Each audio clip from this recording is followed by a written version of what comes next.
Picture this: 150,000 warriors streaming down from mountain peaks, their war cries echoing like thunder across the ancient world. This wasn't fiction. This was the Thracian army that invaded Macedonia and almost changed the course of Western civilization. But here's what nobody tells you. These barbarians had military tactics so advanced that Alexander the Great studied them, Napoleon copied them, and modern armies still use them today. Stay with me, because you're about to discover the warrior secrets that terrified Rome itself. Fire crackles in the sacred hearths of Papericon as bronze-tipped spears catch the first light. Ancient sacred rock carved with channels for blood sacrifice still gleams wet from night's rituals. Below in the valley, vapor rises from the Arda River like breath of sleeping gods, while above, Thracian warriors adjust their leather armor and test the weight of curved swords. Between the Danube's mighty flow and wine-dark waters of the Black Sea stretches a land that has bred the Thracian people, as harsh and beautiful as the mountains sheltering them. Southward, the Aegean laps against shores where Greek traders venture with trembling hands and careful words. Westward, Balkan peaks rise like spines of slumbering dragons, their forests thick with oak and beech, their hidden valleys rich with silver and gold. Here lies Thrace, the realm where rivers run swift and cold, where wolves sing to the moon from craggy heights, and where very stones seem to pulse with ancient power. In this territory, between civilized Greek cities of the south and endless grasslands of the north, a warrior people has taken root, their blood mingling fierce independence of the mountains with restless energy of the steppes. First Thracian settlers arrived when the world was young and bronze reigned as king of metals. Within fertile valleys of the Maritsa and Tunja rivers, they cleared forests older than memory, their stone axes ringing against oak and elm, while smoke from their fires painted the sky. No wandering herders were these Thracians, but builders of permanence.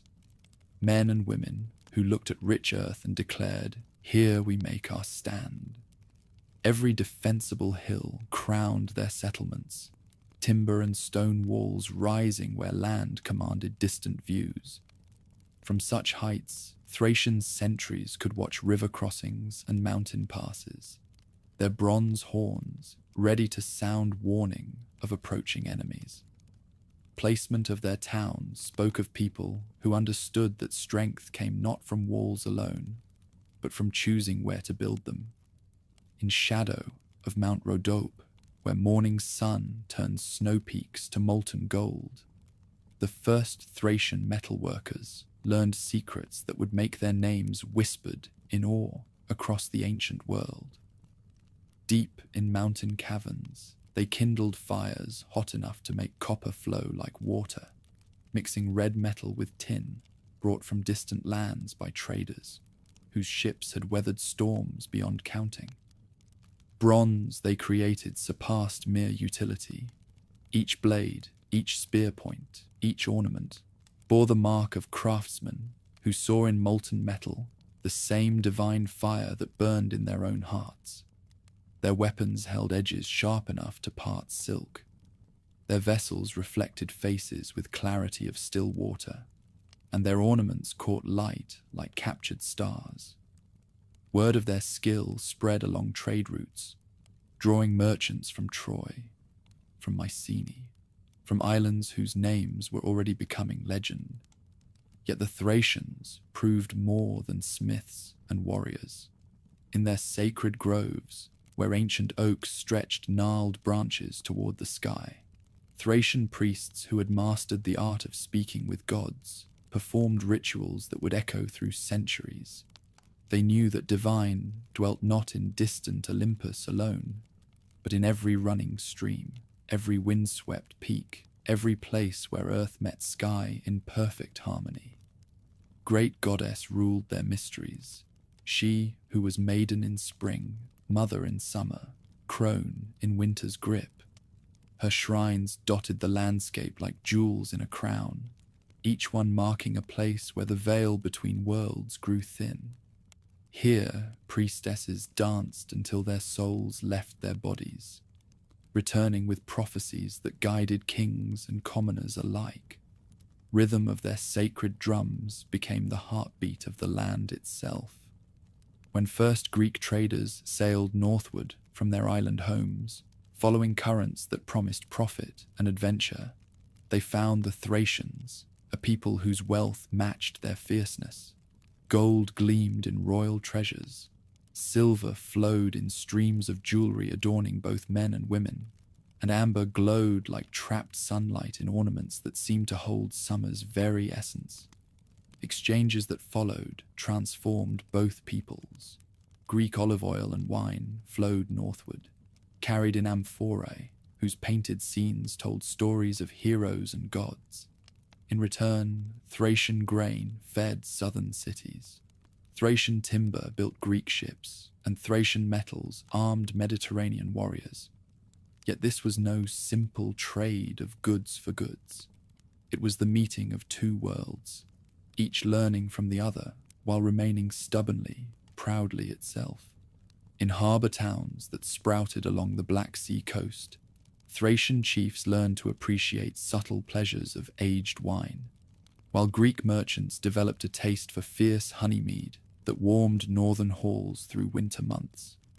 Languages mingled in marketplaces, creating new words for new things, new ideas that bridged the gap between barbarian and civilized, between settled south and free north. But the Thracians never forgot that they were a warrior people.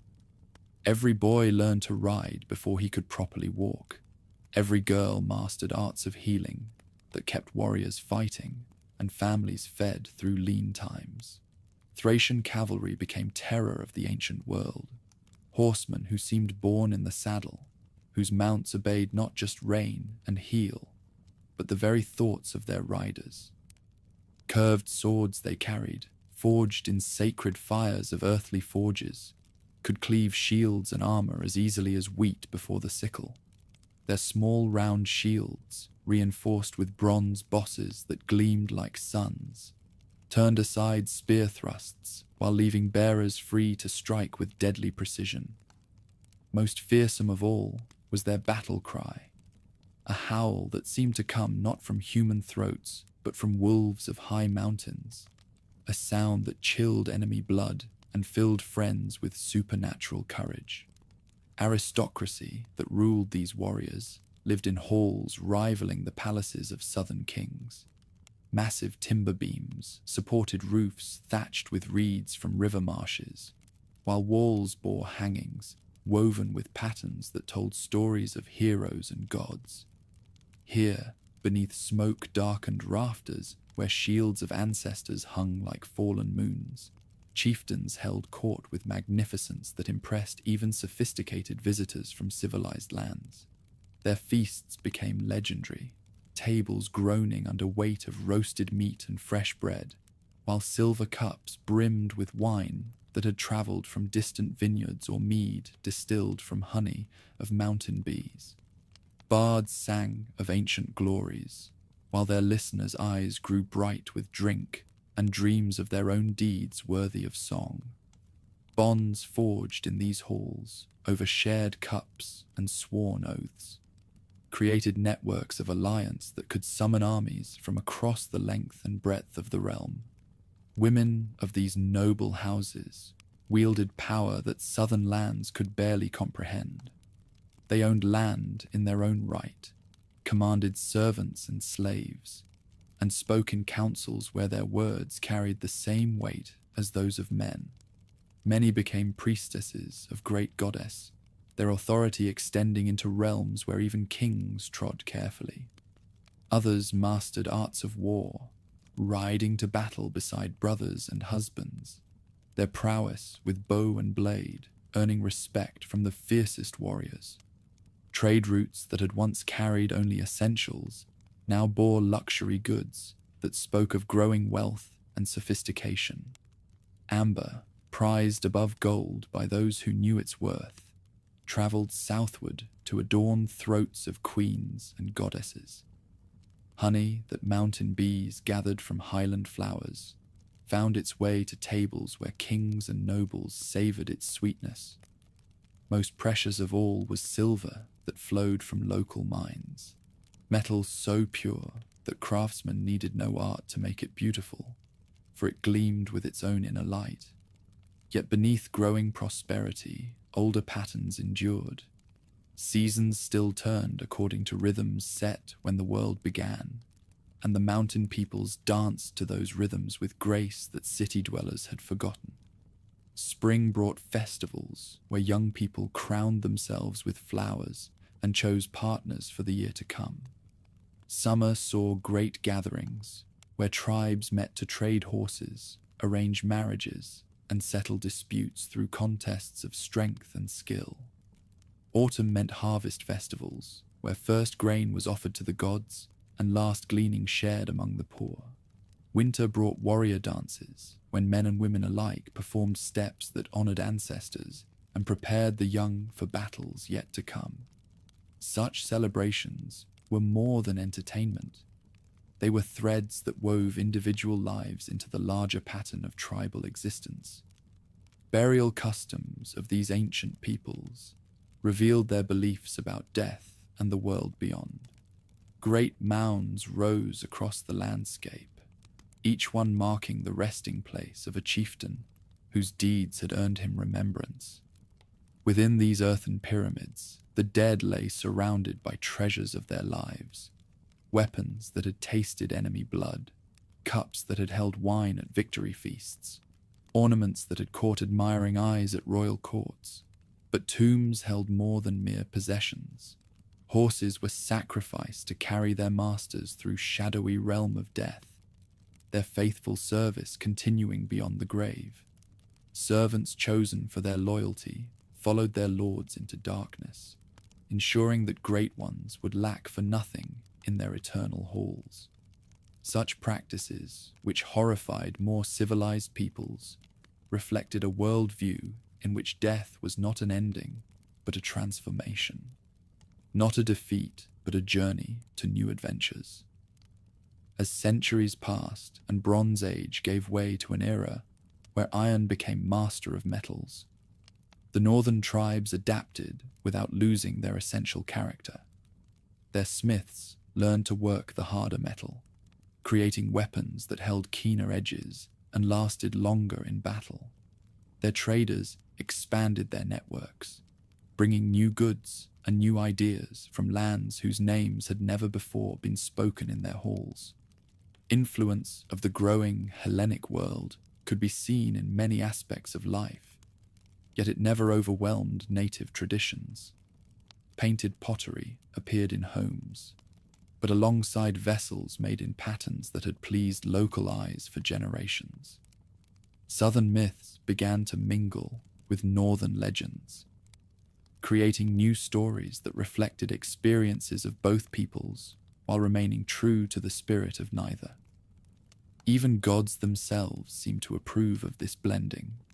Dionysus, whom southern peoples claimed as their own, had always been welcome in lands where wine and ecstasy were old friends.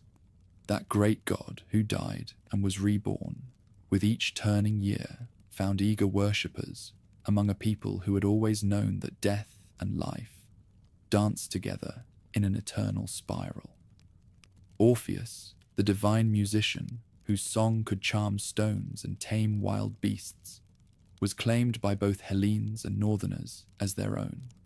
His music spoke to something universal, the power of art to transform the world, to make the impossible seem merely difficult, to bridge the gap between mortal and divine.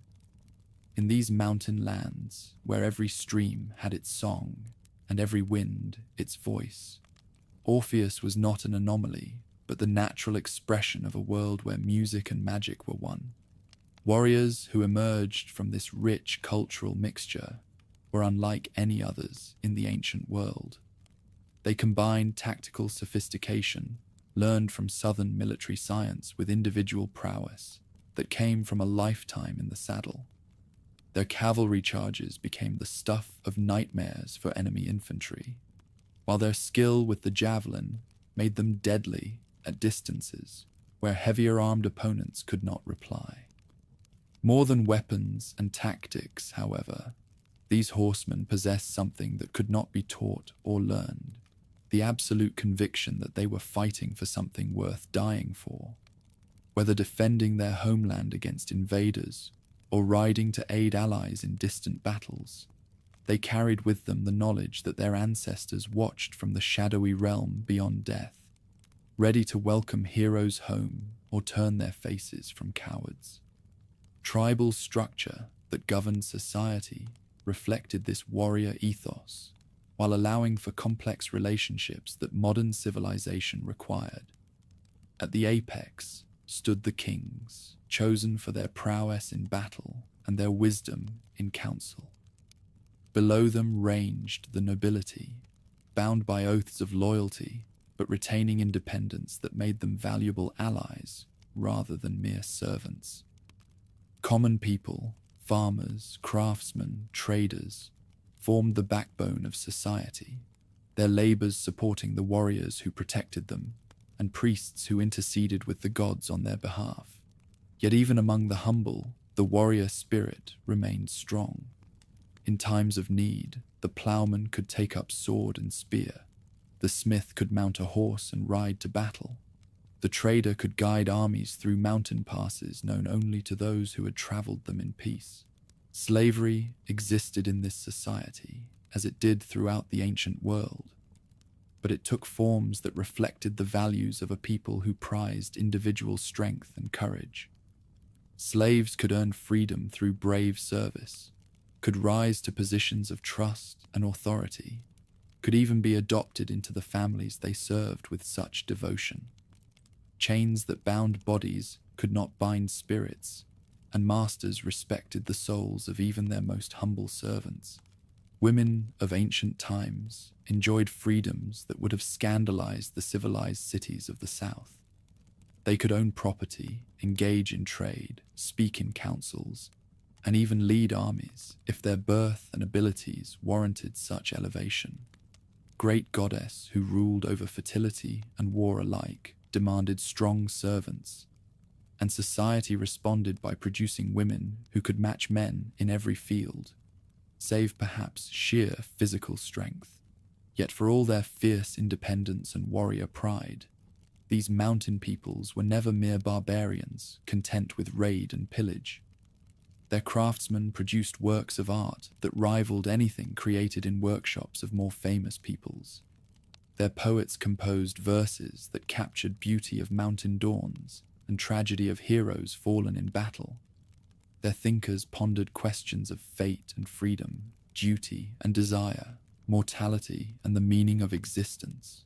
Songs they sang around their fires on cold winter nights spoke of themes that touched the universal human heart. Love that conquered all obstacles, friendship that endured beyond death, courage that transformed ordinary mortals into legends.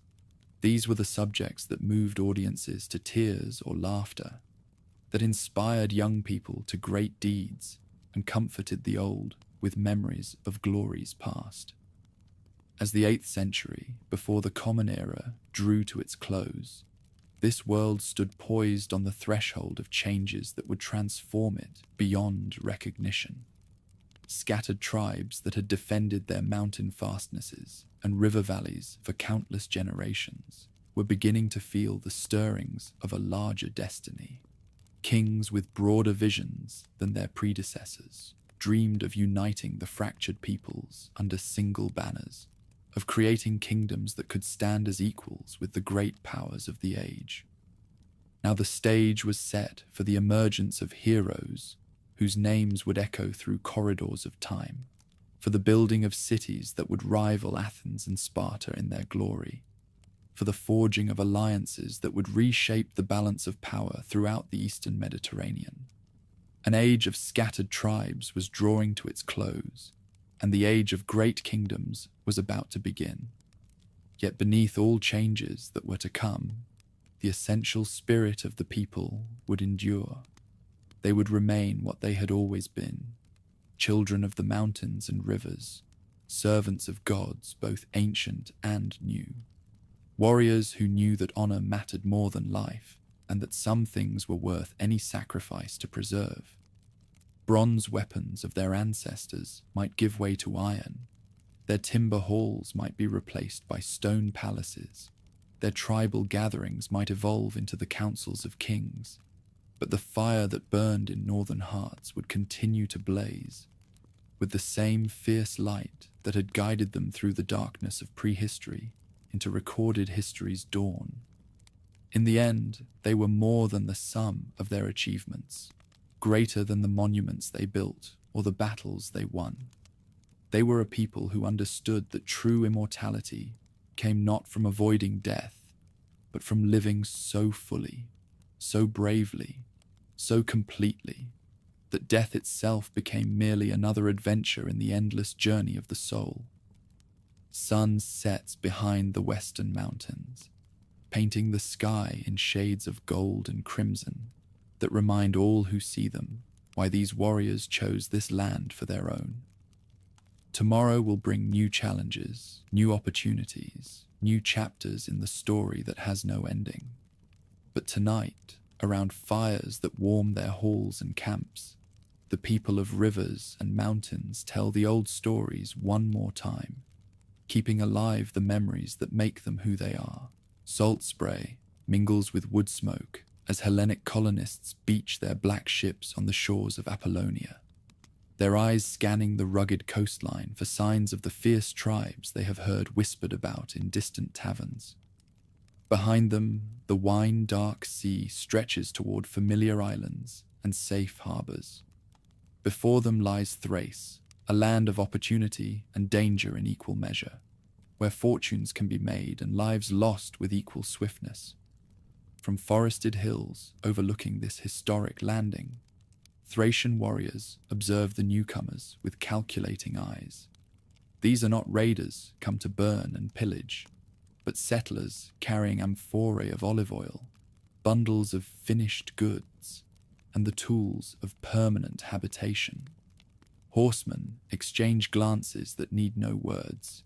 Here is something new under the sun, something that will change their world, whether they welcome it or resist it. Apollonia rises from coastal plains like a dream given substance, its white stone walls gleaming against the dark backdrop of inland forests. Within a generation, the colony becomes a beacon, drawing merchants from across the Mediterranean, its harbour filled with ships bearing emblems of a dozen city-states. But colonists quickly learn that survival depends not on wall strength alone, but on the goodwill of their northern neighbours. First tentative meetings between colonist and tribesmen unfold with careful formality of dancers learning new steps. In market squares of Apollonia, chiefs arrive with pack trains that strain under loads of grain, golden as summer sunlight, timber straight and tall as temple columns, and silver that gleams with the cold fire of mountain streams. Settlers offer in return the liquid gold of pressed olives, wine aged in clay jars older than memory, and pottery painted with scenes that tell stories of distant gods. Abdera, that jewel of the northern coast, emerges from similar beginnings but follows its own destiny.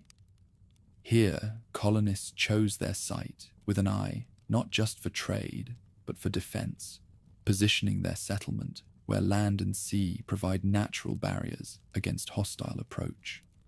Wisdom of this choice becomes clear when war bands test the newcomers' resolve, their cavalry sweeping down from hills like storm winds given form.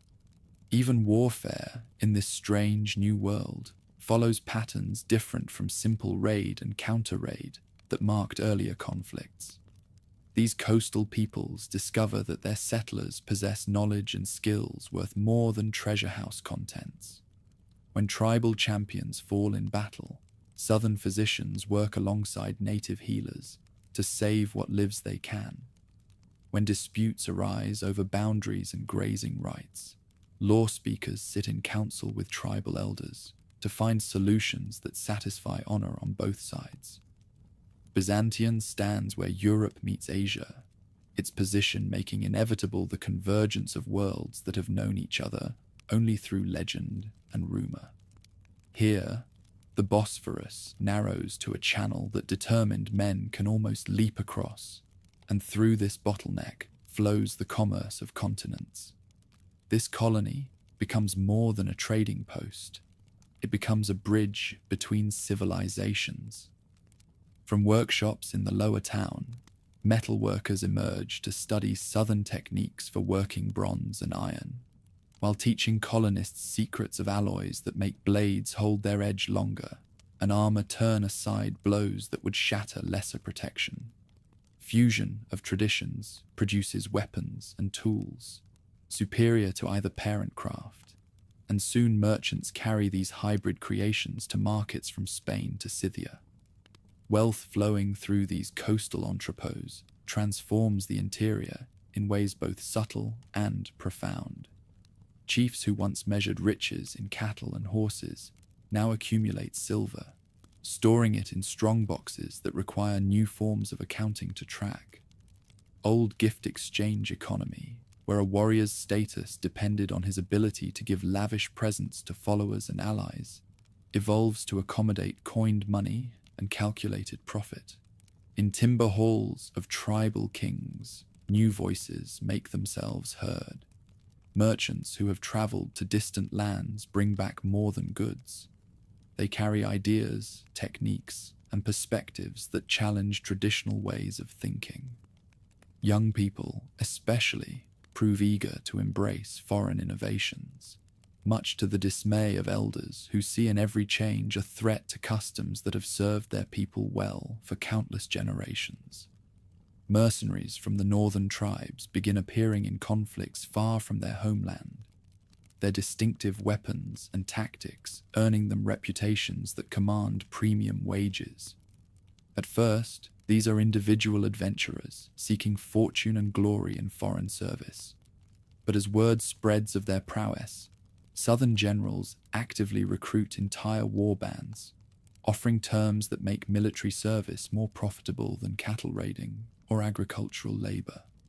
The rhomphaia, that distinctive weapon with its curved blade mounted on a long shaft, becomes familiar to warriors from Sicily to the Black Sea. Its unique design, part spear, part sword, part agricultural tool, reflects the practical genius of a people who refuse to be confined by conventional categories.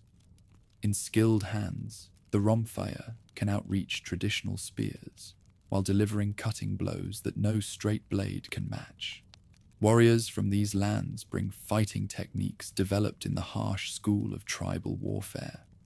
Their cavalry tactics, in particular, prove revolutionary. Unlike heavy horsemen of other nations, who rely on shock and mass, these riders fight with fluid grace, flowing around enemy formations like water around stones, striking where defense is weakest before melting away to strike again. Peltasts, light infantry fighters armed with javelin and small shield, become another contribution to the military arts of the ancient world. Warriors trained from boyhood in hunt and raid possess mobility that heavily armored hoplites cannot match. They can operate in terrain that would bog down conventional infantry, and their harassing tactics can disrupt formations that seem invincible in pitched battle.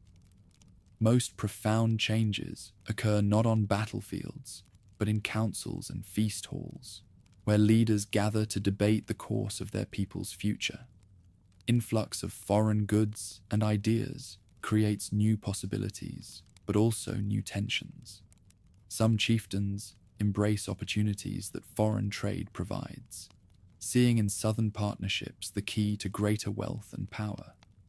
Others view colonists with suspicion, warning that dependence on foreign merchants will lead inevitably to foreign domination. Such debates reflect deeper questions about identity and tradition in a changing world. These peoples have always been proud, secure in their customs, and confident in their strength. But arrival of settlers forces them to see themselves through foreign eyes, to question assumptions that once seemed as solid as the mountains themselves. Religious implications prove particularly complex. Southern gods, with their human passions and elaborate mythologies, find ready acceptance among worshippers who have always known that the divine takes many forms. Dionysus, in particular, resonates with tribes that have long celebrated the ecstatic mysteries of wine and seasonal renewal. This theological borrowing works both ways. Colonists find themselves drawn to native deities, whose power seems more immediate and personal than distant Olympians. Mystery cults flourish in this atmosphere of religious experimentation. Orpheus, claimed by both peoples as their own, becomes a bridge between traditions. His music, which can tame wild beasts and charm the very stones, speaks to the understanding of art as a form of magic. His journey to the underworld to reclaim his lost love echoes themes that have always resonated in a warrior culture where death is a constant companion. Economic transformations that accompany cultural exchange create new social structures within tribal society. A merchant class begins to emerge, distinct from both warrior nobility and farming peasantry. Traders who understand both native customs and southern business practices become crucial intermediaries in the expanding web of commercial relationships. Local chieftains quickly recognize the value of controlling trade routes, and competition for advantageous positions intensifies accordingly. River crossings that once mattered only for seasonal migrations now become valuable assets worth fighting over. Mountain passes that previously served mainly military purposes acquire commercial significance that makes their control essential to regional power. Among the northernmost tribes, the Getae find themselves positioned between the expanding Mediterranean world to the south and the vast Scythian steppes to the north. This geographic situation offers unique opportunities, but also unique dangers. Getic warriors serve as mercenaries in southern armies, but they must also defend their homeland against raids from nomadic peoples who see settled wealth as natural prey. Getic society adapts to these pressures by developing military organization more centralized than that of other tribes. Their kings wield authority that extends beyond traditional bounds of tribal leadership, commanding not just personal followers, but professional warriors whose loyalty is secured by regular pay rather than kinship bonds alone. Dwelling in fertile river valleys of central lands, the Odrysians follow a different path toward greater organization. Their wealth comes not primarily from warfare or long-distance trade, but from agriculture and control of local resources. This economic base allows them to support larger populations and more complex social structures than purely pastoral tribes can maintain. Odrysian kings establish permanent courts, rather than moving seasonally between hunting grounds and grazing areas. Courts with their elaborate ceremonies and hierarchical protocols impress even sophisticated southern visitors. Royal halls, constructed of stone and timber, on a scale that rivals the palaces of Mediterranean monarchs, demonstrate architectural achievement that contradicts stereotypes about barbarian simplicity. Fierce mountain dwellers, called the Tribali, discover that their strategic position gives them influence far beyond their numbers. Their territory controls key passes through the Balkan range, and armies or trading expeditions that wish to move between the Danube Valley and the Aegean world must either pay tribute to the Tribali or fight their way through terrain that favors the defenders. Tribali warriors perfect the art of mountain warfare, using knowledge of local conditions to defeat enemies who possess superior numbers or equipment. Their raids into the lowlands become legendary for swiftness and audacity, striking like lightning before vanishing back into high strongholds where pursuit becomes a matter of walking into carefully prepared ambushes. Guardians of the sacred mountain where Dionysus holds court, the Bessi occupy a unique position in northern society that transcends mere political authority. As keepers of the god's mysteries and interpreters of his will, Bessi priests wield influence that reaches into every corner of the tribal world. Even the most powerful kings must treat carefully with these holy men, for their pronouncements can legitimize or condemn royal policies. Religious authority becomes particularly important as external pressures mount, and internal divisions threaten to tear society apart.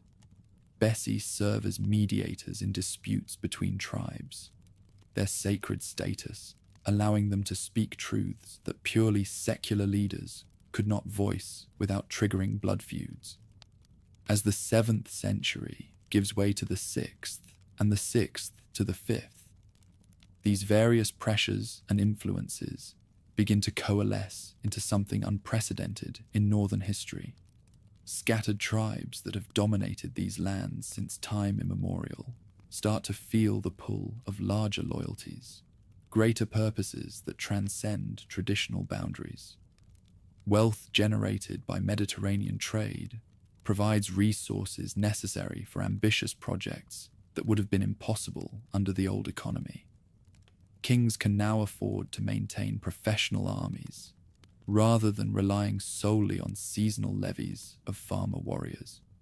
They can build fortifications on a scale that transforms entire regions, and they can support craftsmen and administrators needed to govern territories larger than single valleys or tribal grounds.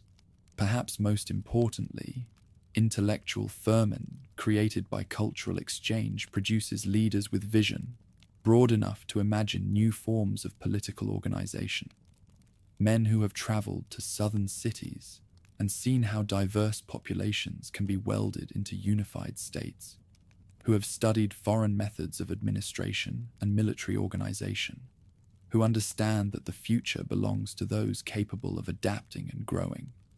Now the stage is being set for the emergence of the first great kingdom, a political entity that will unite the scattered tribes under a single banner and challenge the established powers of the ancient world. An age of simple tribal warfare is drawing to a close, replaced by the age of professional armies and territorial states. Such transformation will not come without cost. Old ways, with their emphasis on personal honor and kinship loyalty, will not yield easily to new demands of centralized authority and strategic thinking. Conflicts that arise from this tension will test the character of these proud peoples as severely as any foreign invasion, and the resolution will determine whether they can adapt to changing circumstances while preserving what makes them unique. Persian storm clouds gathering on the eastern horizon will provide the catalyst that transforms potential into reality.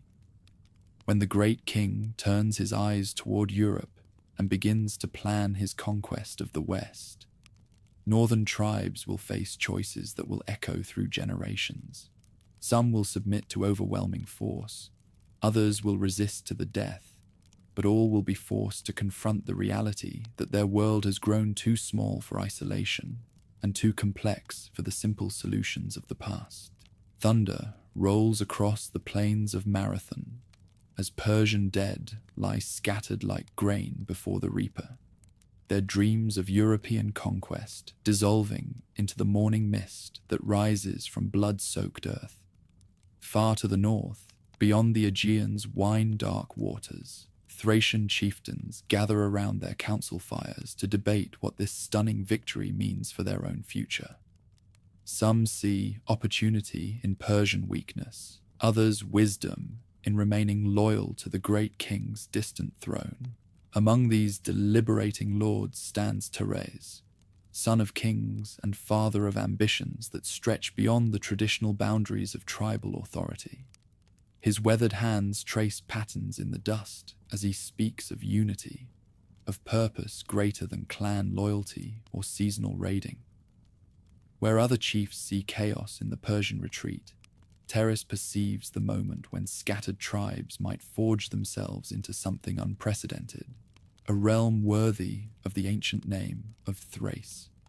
Within the great hall at Uskudama, tapestries woven with golden thread catch the light of oil lamps as Teres addresses the assembled chieftains. His words carry the weight of prophecy and the authority of one who has gazed into the future and seen both glory and peril awaiting his people. "Brothers," his voice resonates through the smoke-darkened timbers. "The world grows small around us. Persian armies march where our grandfathers knew only empty grassland. Hellenic colonies plant roots where our fathers pastured their herds. We can stand alone and face these changes as scattered wolves, or we can hunt together as a pack that no enemy dares challenge."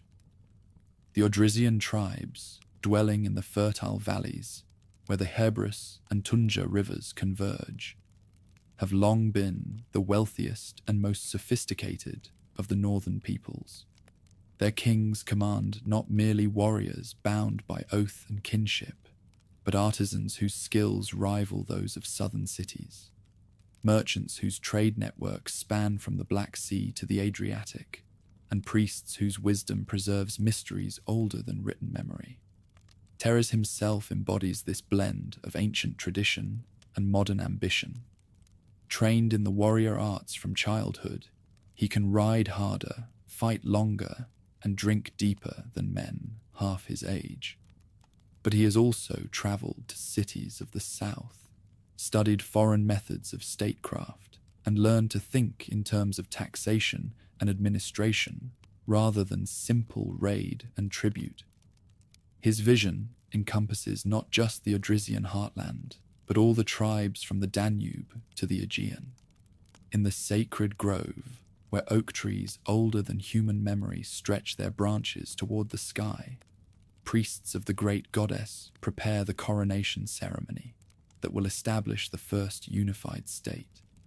Sacred fires kindle simultaneously across the length and breadth of the northern lands, as runners carry news of the great gathering.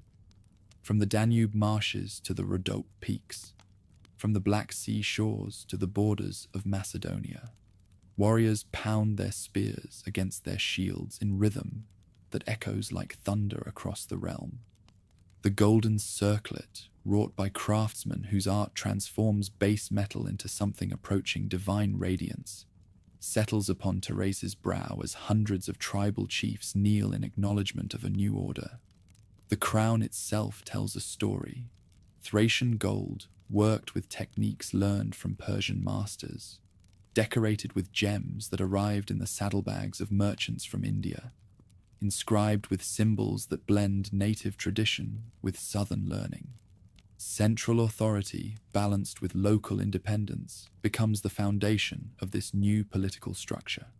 Teres rules not as a despot commanding passive subjects, but as first among equals leading a confederation of semi-independent chiefs. Each tribal leader retains control over his traditional territory, his ancestral followers, his time-honored customs. What changes is the framework within which these local authorities operate. Now they serve a larger purpose, contribute to greater projects, share in more magnificent victories. Bronze-tipped staffs mark the mounted messengers who carry the king's commands throughout the realm. Their bearers inviolate, even in territories where blood feuds rage between neighboring clans. These men, chosen for their loyalty and diplomatic skill, serve as the nervous system of the new state. One such messenger arrives at the court of a Getic chieftain in the northern marshes, his horse lathered with sweat, his message summoning warriors for a great campaign against the restless Scythians who raid across the Danube. Within the capital that rises on the site of ancient Uskudama, scribes trained in both northern tongues and southern letters learn to record the complex business of governing a confederation rather than a tribe. Tribute rolls list the obligations of subject peoples. Military rosters track the service owed by noble families, and correspondence maintains relationships with powers from Scythia to Egypt. The old oral traditions remain honored, but they now serve alongside written records that ensure continuity beyond the memory of any single generation. Court ceremonies develop around the throne that blend native customs with foreign influences in ways that create something entirely new. The king receives petitioners while seated on a throne carved from single piece of oak and inlaid with gold that gleams like captured sunlight. Athenian ambassadors prostrate themselves according to protocols they have learned in Persian courts, while tribal nobles approach their monarch with the respectful familiarity due to a successful war leader. Feasts in the Great Hall become legendary throughout the ancient world for their combination of abundance and artistry. Tables groan under the weight of roasted meat from herds that graze across hundreds of valleys, bread baked from grain that waves golden in the wind across thousands of fields, and wine that flows like rivers from amphorae, bearing the marks of vineyards from Spain to Syria. Musicians whose skills have been honed in both barbarous mountain halls and civilized southern palaces weave melodies that speak to something universal in the human heart. The treasury that supports this magnificence draws upon resources that dwarf the wealth of any previous northern ruler. In the deep mines of the Rhodope Mountains, workers descend into tunnels that honeycomb the earth like passages of some vast underground city, their oil lamps flickering as they hack precious metal from living rock. Silver streams in from sites scattered throughout the land, each one guarded by warriors whose loyalty has been purchased with regular pay rather than secured through kinship bonds alone. Most profitable of all are the customs duties collected from merchants who transport goods along the great trade routes. A caravan from distant China arrives at the border fortress of Philippopolis, its pack animals laden with silk that gleams like liquid moonlight. The customs officer, a former warrior whose administrative skills have earned him this lucrative post, examines each bale while calculating the tribute due to his sovereign. Military innovations transform the forces into something unprecedented in the northern world, where once each tribe fielded warriors when seasonal needs or personal honor demanded. Now professional soldiers serve the crown year-round. In the training grounds outside the capital, cavalry instructors drill recruits in the complex maneuvers that have made mounted forces the terror and admiration of neighboring peoples.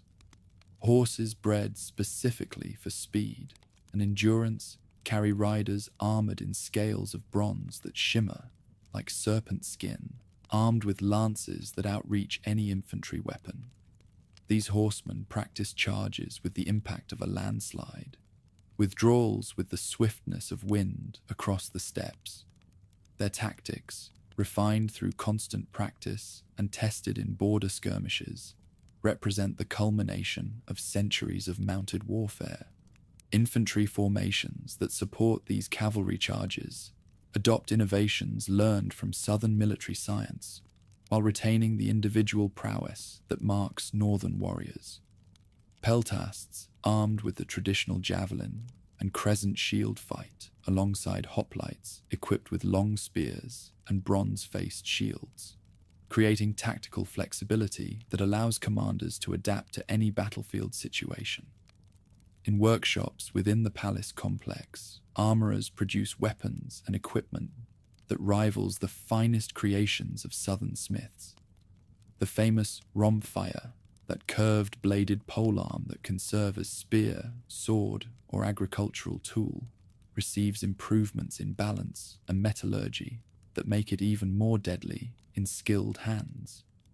Shields reinforced with bronze bosses bearing the sovereign's insignia mark their bearers as members of the king's personal guard, warriors whose loyalty has been tested in battle and found worthy of ultimate trust. Marriage negotiations between Terrace and the daughter of a powerful Getic chieftain unfold with ceremonies that last for weeks and consume wealth that would ransom cities. The bride price includes 100 of the finest horses, their manes braided with silver thread, their saddles decorated with gold leaf that catches the light like captured stars. The wedding feast brings together nobles from across the Confederation, their presence creating bonds that will endure across generations. Athens, that rising power whose naval empire increasingly dominates Aegean trade routes, proves a natural ally for the expanding confederation. Athenian negotiators arrive at the court, bearing gifts that showcase the finest products of their workshops, painted pottery that tells stories of gods and heroes, silver cups wrought by masters of the metalworking arts, and scrolls containing the wisdom of their greatest philosophers. The Thracian king, accustomed to the direct speech of warrior councils, learns to appreciate the subtle art of civic oratory as Athenian ambassadors present their proposals. The alliance that emerges from these discussions demonstrates the pragmatic flexibility that marks successful diplomacy in a changing world. Southern naval power combined with northern cavalry creates a partnership that threatens enemies while protecting friends. Military cooperation between the two powers proves mutually beneficial when a joint expedition against Thassos demonstrates how mobility and heavy infantry complement each other perfectly. Thracian horsemen scout the approaches while Athenian hoplites storm the walls, their combined assault overwhelming defenders who expected to face either barbarian raids or civilized siege warfare, but not both simultaneously. Stone-paved streets laid out in geometric patterns wind between buildings at Southopolis, the great city that rises during this golden age. Frescoes on palace walls tell stories of gods and heroes in styles that blend southern naturalism with northern symbolism, creating art that belongs wholly to neither tradition while representing the best of both. Public fountains fed by aqueducts provide fresh water to citizens, while creating gathering places where news and gossip circulate with the democracy of the marketplace. Great tumuli rise like artificial mountains above the burial grounds that surround the capital, their earthen bulk concealing stone-lined chambers where the dead rest surrounded by treasures that speak of lives lived at the intersection of warrior tradition and cosmopolitan sophistication. Within the tomb prepared for Terrace himself, golden vessels whose craftsmanship demonstrates the heights that metalworking achieved under his patronage await their eventual occupant. Rhytons shaped like animal heads with eyes of precious stones catch the light of oil lamps as craftsmen put the finishing touches on drinking cups decorated with scenes of mythological significance. Ceremonial weapons whose blades gleam with the cold fire of perfectly tempered steel reflect faces of artisans whose skills rival those of any workshop in the ancient world.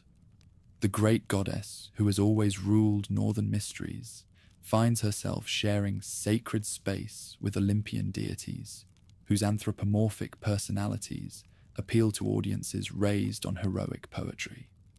In the temple complex at Perperikon, priests conduct ceremonies that blend Orphic teachings with Dionysiac practices, attracting initiates from across the ancient world who seek wisdom in the marriage of different theological traditions. The cult of the divine horseman emerges as perhaps the most distinctively native development of this period.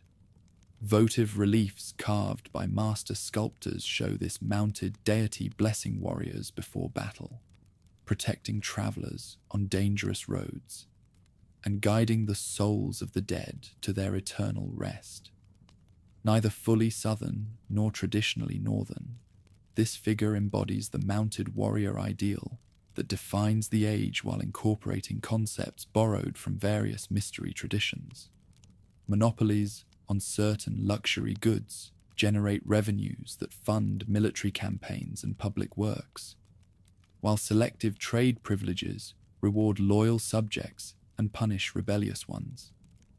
Currency reforms introduce standardized weights and measures, facilitating commerce while strengthening authority through control of monetary policy. The silver coins that bear Thrace's image become familiar from the Danube to the Aegean, their acceptance serving as recognition of the Confederation's growing power.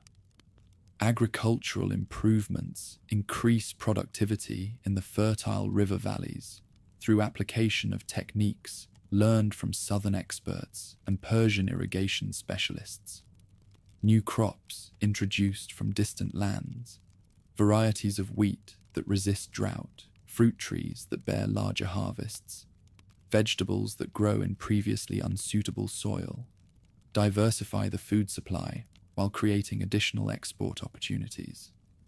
Border fortifications protect the Confederation's expanding frontiers through massive engineering projects that require coordinated effort from thousands of workers. At the fortress of Pistyros, stone walls rise from foundations cut directly into living rock, their height calculated to withstand any siege engine known to military science.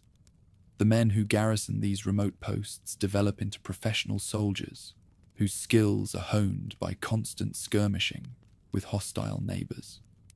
An embassy to the court of Babylon demonstrates the Confederation's emergence as a major power worthy of respect from the greatest empires of the age. The ambassador, a former warrior whose diplomatic skills have earned him this prestigious assignment, bears gifts that showcase northern craftsmanship, silver vessels that gleam like captured starlight, weapons whose edges hold the sharpness of winter wind, and furs from beasts that roam the distant forests where few men dare to hunt. At Syracuse, another envoy presents credentials to tyrants who control the wealth of Sicily, his presence serving notice that the Northern Confederation commands resources and military strength worthy of consideration in the great game of Mediterranean politics.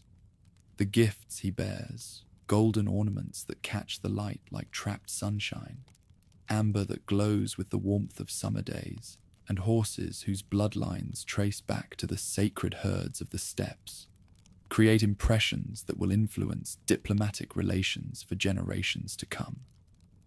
In the palace school at Suethopolis, young nobles learn to read and write in both their native tongue and the script of the South, studying mathematics and geography alongside traditional warrior skills. Their instructors, chosen from the wisest men of both traditions, prepare them for careers in service to the crown. One such student, son of a Getic chieftain, practices composing letters to foreign courts while his companion, heir to an Odrysian lordship, studies the complex protocols that govern diplomatic negotiations. Poets whose verses celebrate the achievements of the age, while preserving ancient traditions, perform before audiences that include ambassadors from a dozen nations. Their compositions blend native melodies with foreign harmonic structures, creating a musical tradition that speaks to listeners regardless of their cultural background. In the Great Hall, a bard recites the deeds of Thérèse, while his listeners' eyes grow bright with wine and dreams of their own deeds worthy of song. As the 5th century progresses and the great conflicts between Athens and Sparta cast shadows across the southern world, the Confederation finds itself positioned to play a crucial role in determining the balance of power throughout the eastern Mediterranean.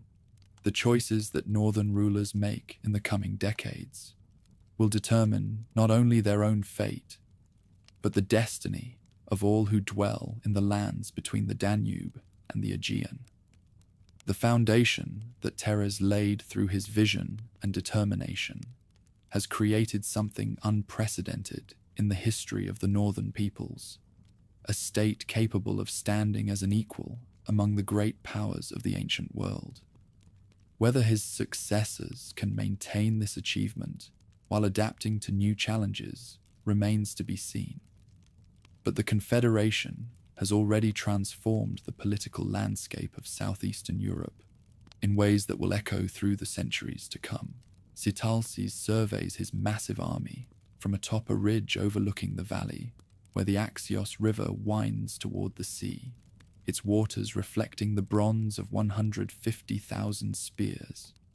Below him stretches the greatest host ever assembled in the northern lands, Odrysian cavalry with their curved swords gleaming, Getic infantry bearing shields painted with clan totems, Tribali mountain fighters whose rompfayers tower above the forest of weapons like deadly trees.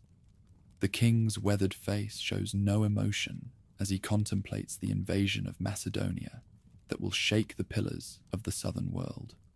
Behind him rides his nephew, Suths, young and eager for the glory that comes from leading such a multitude into battle. The prince's armor bears the intricate metalwork that marks him as heir to the throne, each bronze scale polished until it gleams like captured starlight. His horse, bred from the sacred herds of the steppes, dances beneath him with barely restrained energy, sensing the excitement that runs through the massive army like wildfire through dry grass. A messenger arrives with dust-caked clothes and a foam-flecked horse, bearing news from the southern conflicts that have torn the Hellenic world apart. Athens and Sparta struggle for supremacy in a war that has already consumed a generation, their battles spreading like plague across islands and mainland alike. The message contains an urgent plea from Athenian ambassadors, gold and promises in exchange for northern intervention against the Spartan alliance. The decision to march south reflects calculations that extend far beyond simple mercenary service. Sitalces has watched the southern powers exhaust themselves in fratricidal warfare, their armies bleeding away their strength while their treasuries empty to fund ever more desperate campaigns. Here lies opportunity for a northern ruler bold enough to seize it, the chance to establish his confederation as the dominant power in the eastern Mediterranean. Preparations for the great expedition transform the landscape of Thrace as tribes converge from every corner of the realm. Smoke rises from 1,000 cooking fires as warriors feast on cattle and sheep driven in from distant pastures. Armorers work through the night to repair weapons and equipment, their hammers ringing against anvils in rhythm that sounds like distant thunder. Priests conduct sacrifices to ensure divine favor, their chants rising with the smoke of burning offerings toward gods both ancient and newly adopted. The march begins at autumn's height, when the leaves turn gold and red, like the shields and cloaks of the advancing host. Through mountain passes, where the road barely accommodates a single wagon, the great army wins like some enormous serpent, its bronze scales flashing in the highland sun. Scouts range far ahead, their horses climbing paths that goats would find challenging, their eyes searching for signs of enemy preparation or favorable ground for battle. In the vanguard ride the elite cavalry of the Odrysian house guard, their horses chosen from bloodlines that trace back to the sacred herds blessed by Poseidon himself. Each warrior carries weapons that represent the finest craftsmanship of the age, swords whose steel holds an edge sharp enough to part silk, spears balanced so perfectly that they seem extensions of their bearers' arms, shields whose bronze faces bear reliefs that tell stories of ancient victories.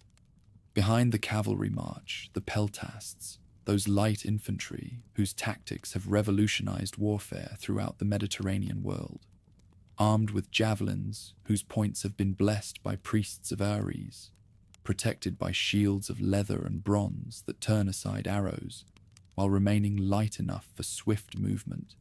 These warriors represent the perfect fusion of individual skill and tactical innovation.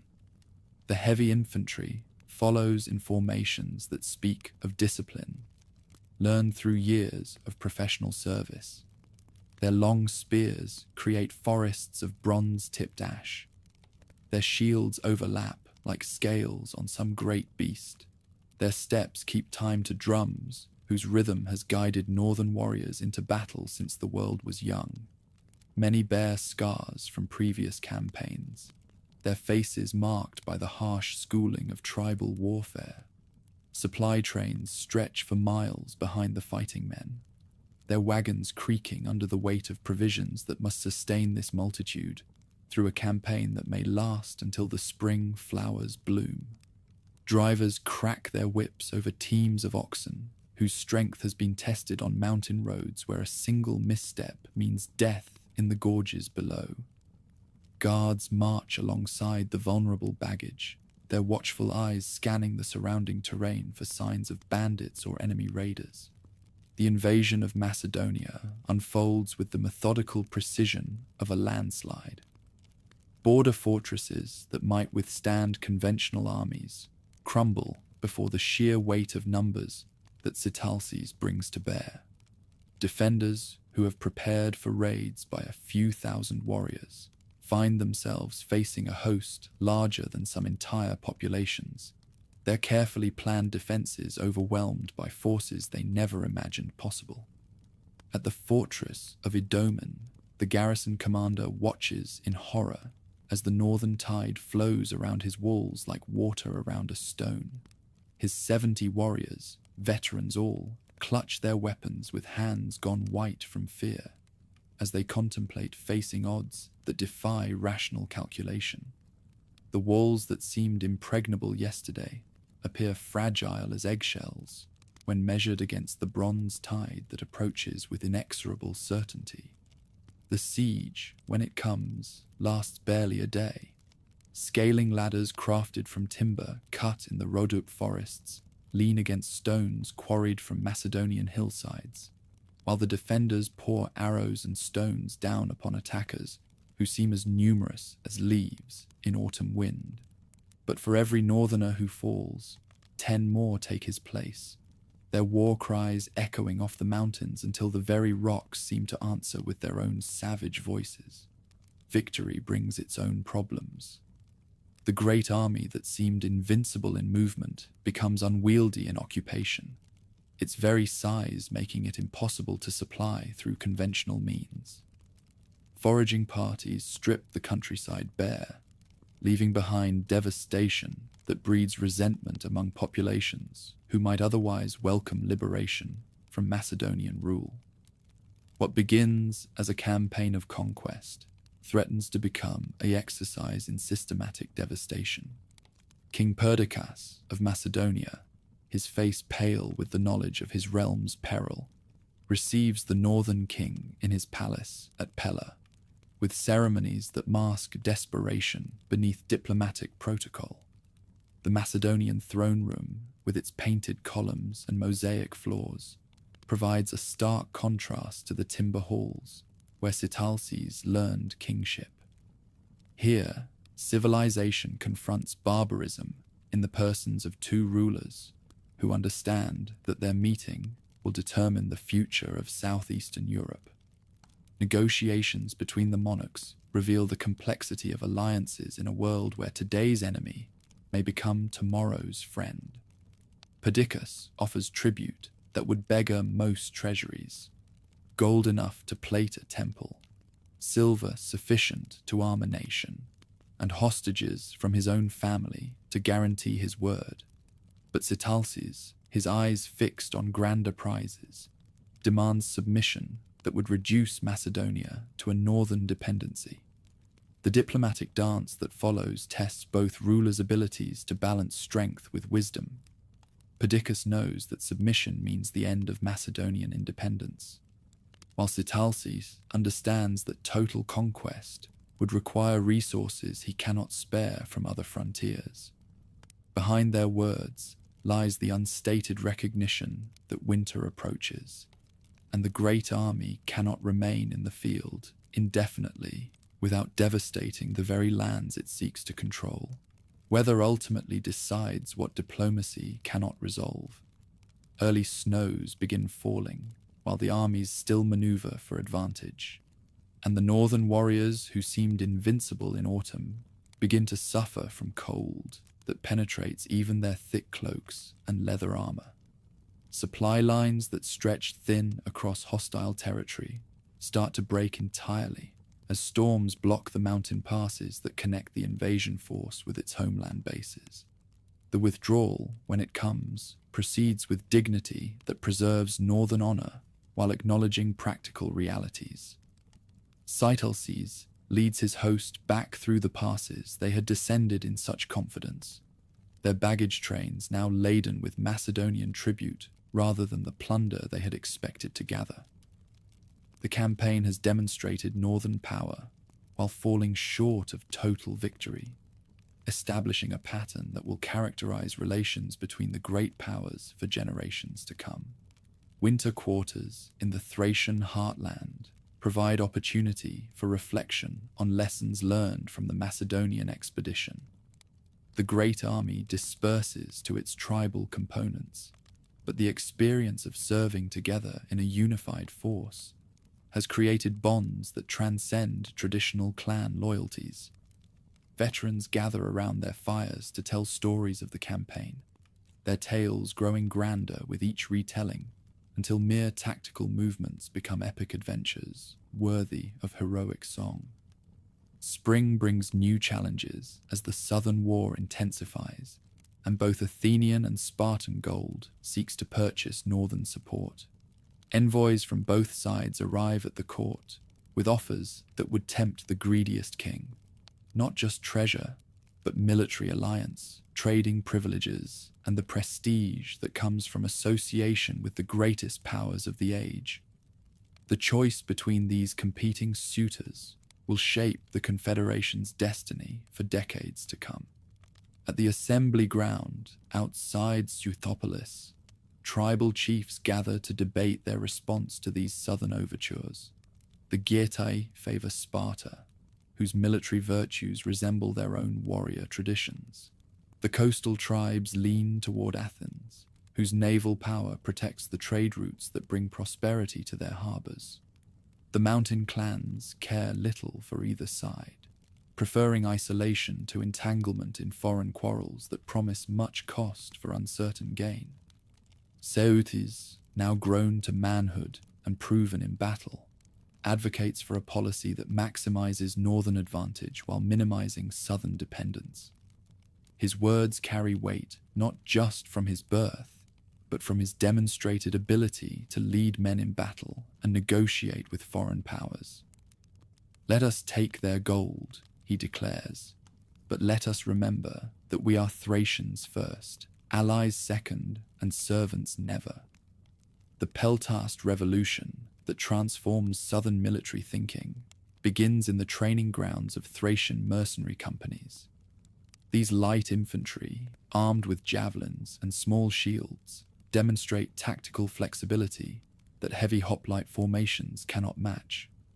At the Battle of Sphacteria, northern mercenaries serving with Athens prove that mobility and missile weapons can defeat the finest Spartan warriors when employed with skill and courage. Iphicrates, the Athenian general who recognizes the potential of these new tactics, works closely with Thracian commanders to develop formations that blend the best of both military traditions. His reforms, based on northern innovations, will influence military thinking throughout the Mediterranean world. The collaboration produces tactical manuals that become standard texts in military schools from Sicily to Syria.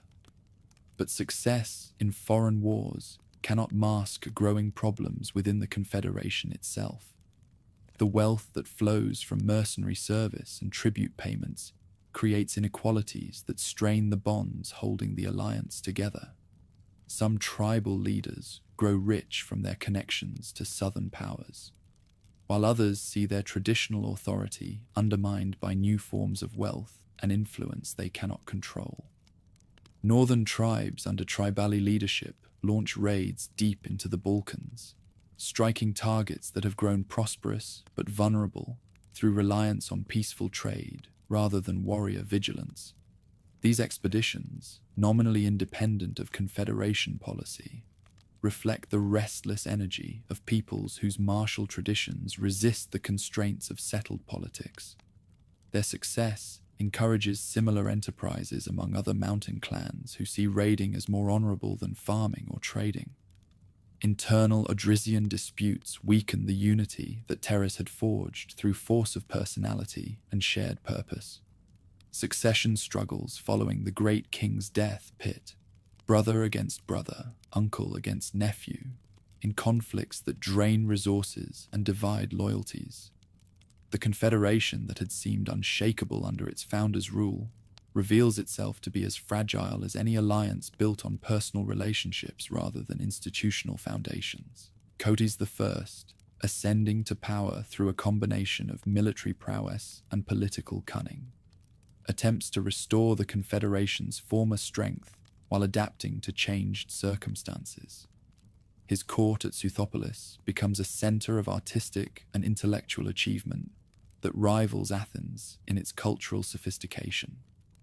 Philosophers from distant lands gather to debate questions of ethics and statecraft, while poets compose verses that celebrate the synthesis of civilization and barbarism in the crucible of the north. A great feast in honor of visiting Athenian ambassadors demonstrates both the wealth and the underlying tensions of the realm.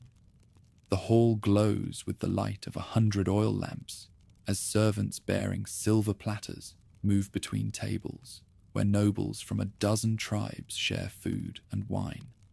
Conversations flow in multiple languages as diplomats negotiate agreements that will determine the direction of future campaigns. But beneath the ceremony and magnificence, careful observers note signs of strain. Some chiefs attend reluctantly, their faces showing resentment at being summoned like servants rather than consulted as equals. Others arrive with smaller retinues than protocol demands, their absence of warriors speaking louder than words about their commitment to confederation policies. The bonds that once seemed unbreakable are fraying under pressures that grow stronger with each passing season. Border skirmishes with Illyrian tribes reveal another source of weakness in the Confederation's position. These western neighbors, emboldened by Thracian involvement in southern conflicts, probe the frontier defenses with increasing boldness. Their raids, initially mere cattle-stealing expeditions, escalate into attacks on major settlements as they discover that northern attention has focused elsewhere. The response to these provocations demonstrates both the continued effectiveness of tribal military organization and its limitations in dealing with multiple simultaneous threats. Thracian cavalry sweeps across the border in pursuit of raiders, their horses' hooves drumming against the earth like war drums calling warriors to battle. The punishment they inflict serves as warning to other potential enemies, but it also reveals how thinly stretched the Confederation's resources have become. Rising pressure from Macedonia under King Philip creates the greatest challenge yet faced by the Northern Confederation. This new Macedonian ruler, unlike his predecessors, combines personal courage with strategic vision that extends far beyond the traditional boundaries of his highland realm. His reforms of military organization and equipment create forces capable of challenging even the finest troops that the Confederation can field. The first clashes between Macedonian phalanxes and northern cavalry occur in disputed borderlands where neither side can claim clear authority. At the Battle of Methone, Thracian horsemen discover that their traditional tactics prove less effective against disciplined formations that have been trained specifically to counter mounted attacks. The sarissa, that enormously long spear carried by Macedonian infantry, creates hedges of bronze points that horses cannot penetrate. Philip's diplomatic overtures to individual tribal chiefs reveal his understanding of the Confederation's fundamental weakness. Rather than confronting the united strength of all the northern tribes, he seeks to divide them through selective bribes, threats, and promises. His agents appear in tribal councils bearing gold and whispered offers of alliance that would benefit particular clans at the expense of their neighbors. The corruption of traditional loyalties proceeds gradually but inexorably as Macedonian influence spreads through the northern political system. Chiefs who once measured their honor by their faithfulness to confederation agreements begin to calculate personal advantage in accepting Macedonian protection. The ancient bonds of kinship and oath that held the alliance together prove vulnerable to systematic pressure applied by enemies who understand their society's internal tensions. At a council meeting in the fortress of Philippopolis, now bearing the Macedonian king's name rather than its ancient title, northern leaders debate responses to mounting pressure from the south. The hall echoes with angry voices as traditional allies accuse each other of treachery, while moderates seek compromises that satisfy no one completely. The unity that once made the Confederation invincible has fractured into competing factions that serve Macedonian interests better than their own.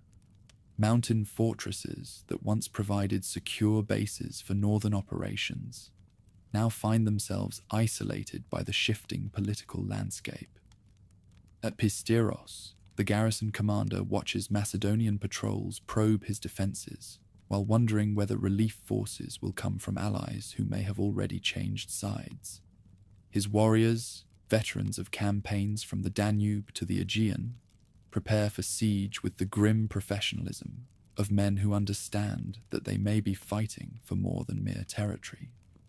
The siege that follows tests both the strength of northern military traditions and their adaptability to changing tactical realities. Macedonian engineers, trained in the latest techniques of assault warfare, construct towers and catapults that dwarf any siege equipment the defenders have previously faced. But the mountain fighters respond with innovations of their own, using their intimate knowledge of local conditions to turn defensive disadvantages into attacking opportunities. Night raids launched from hidden sally ports demonstrate the enduring effectiveness of traditional northern tactics when applied with imagination and courage.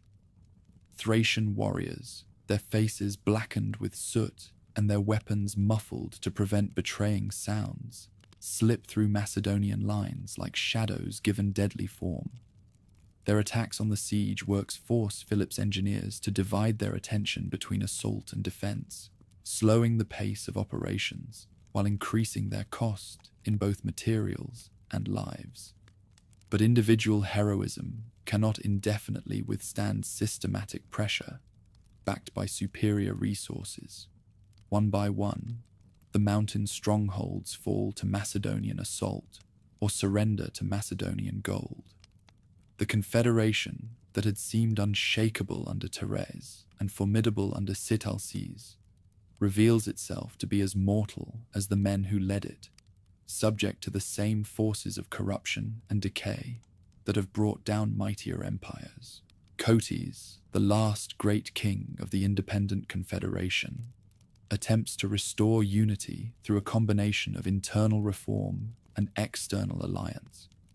His court becomes a beacon of cultural achievement that attracts artists and intellectuals from across the known world.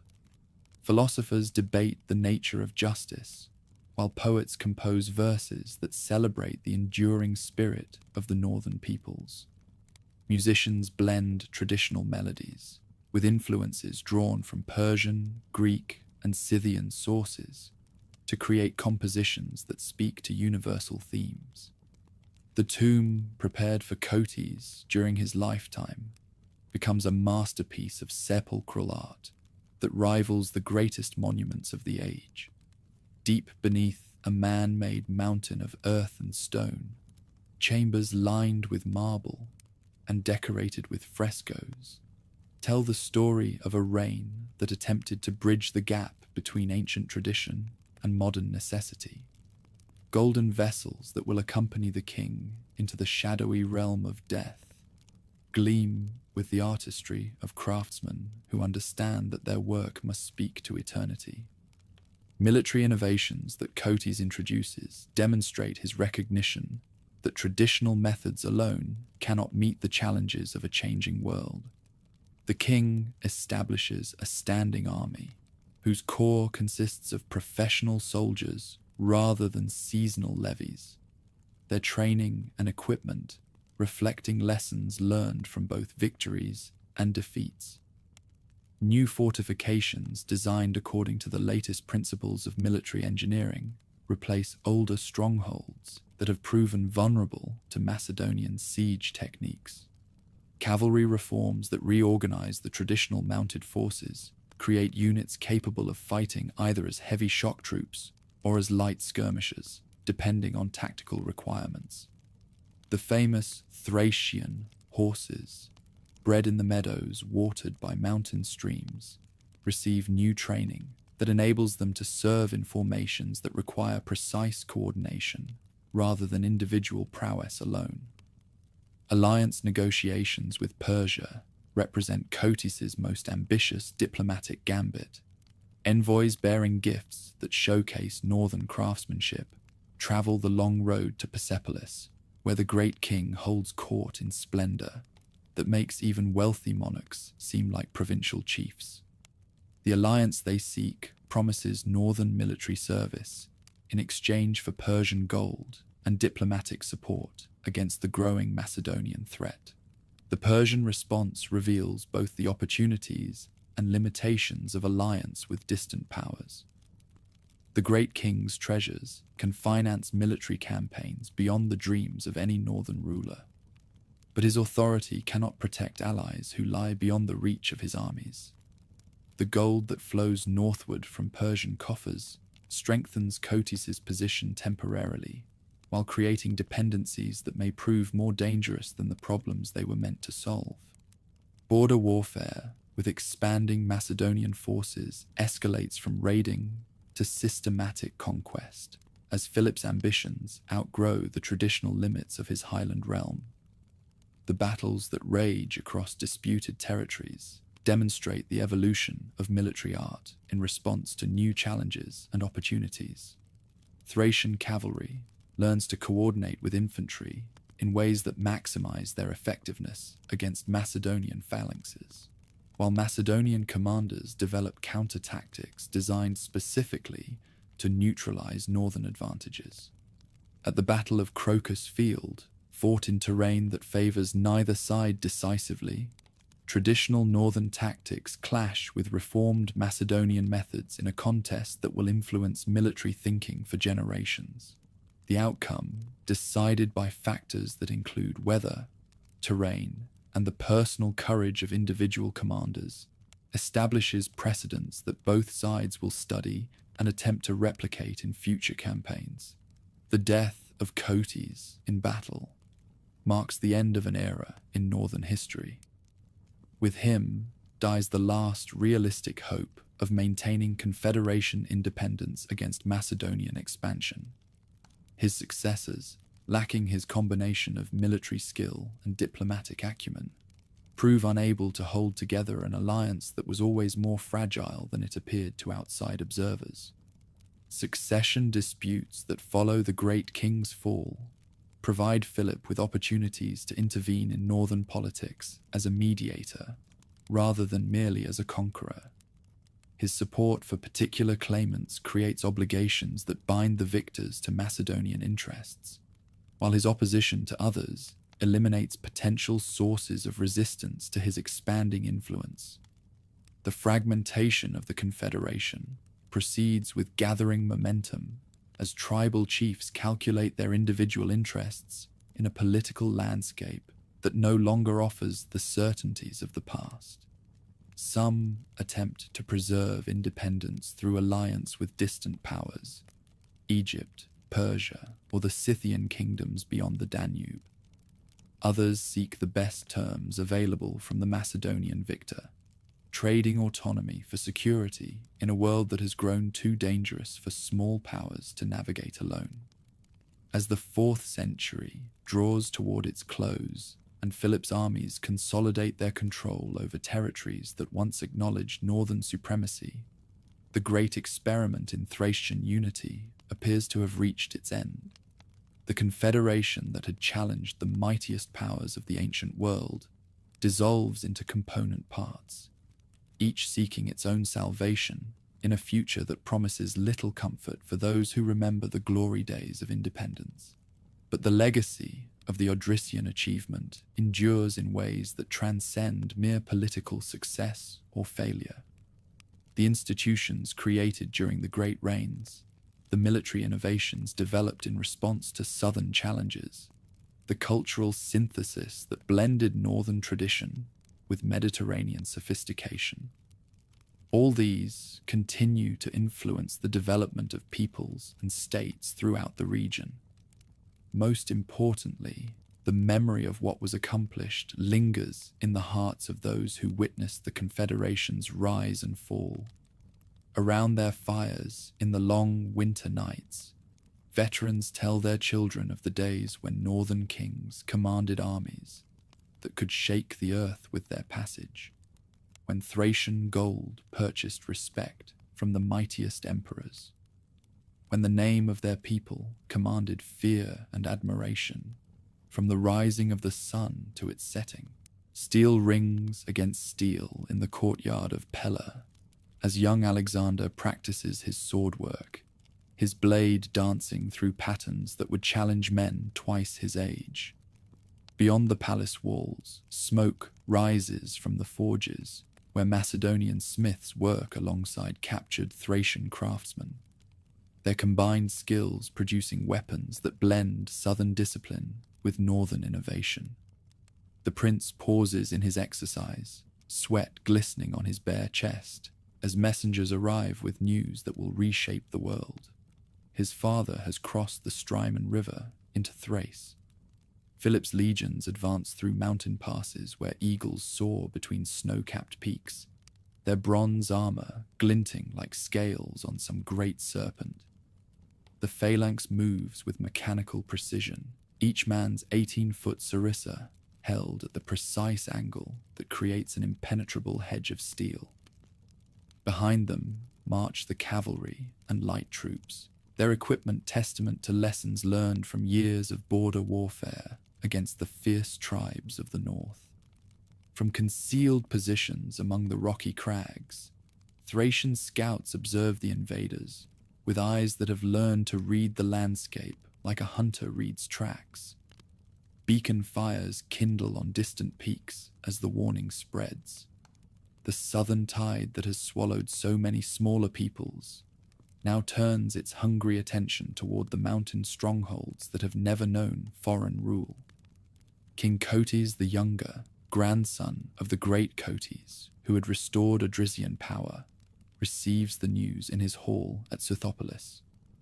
The young ruler's face betrays no emotion as he listens to reports of enemy strength, but his white-knuckled grip on his silver wine cup reveals the strain beneath his composed exterior. Around him, his war council debates responses, ranging from immediate submission to desperate resistance, their voices rising and falling like the tide against an unyielding shore. "We cannot meet them in open battle," declares Berisades, scarred veteran of a dozen campaigns, his words carrying the authority of hard-won experience. "Their phalanx will crush our cavalry like a hammer striking eggs. But in the mountains, where their formations cannot deploy, where every valley holds an ambush and every pass becomes a killing ground, there we might bleed them until they tire of conquest."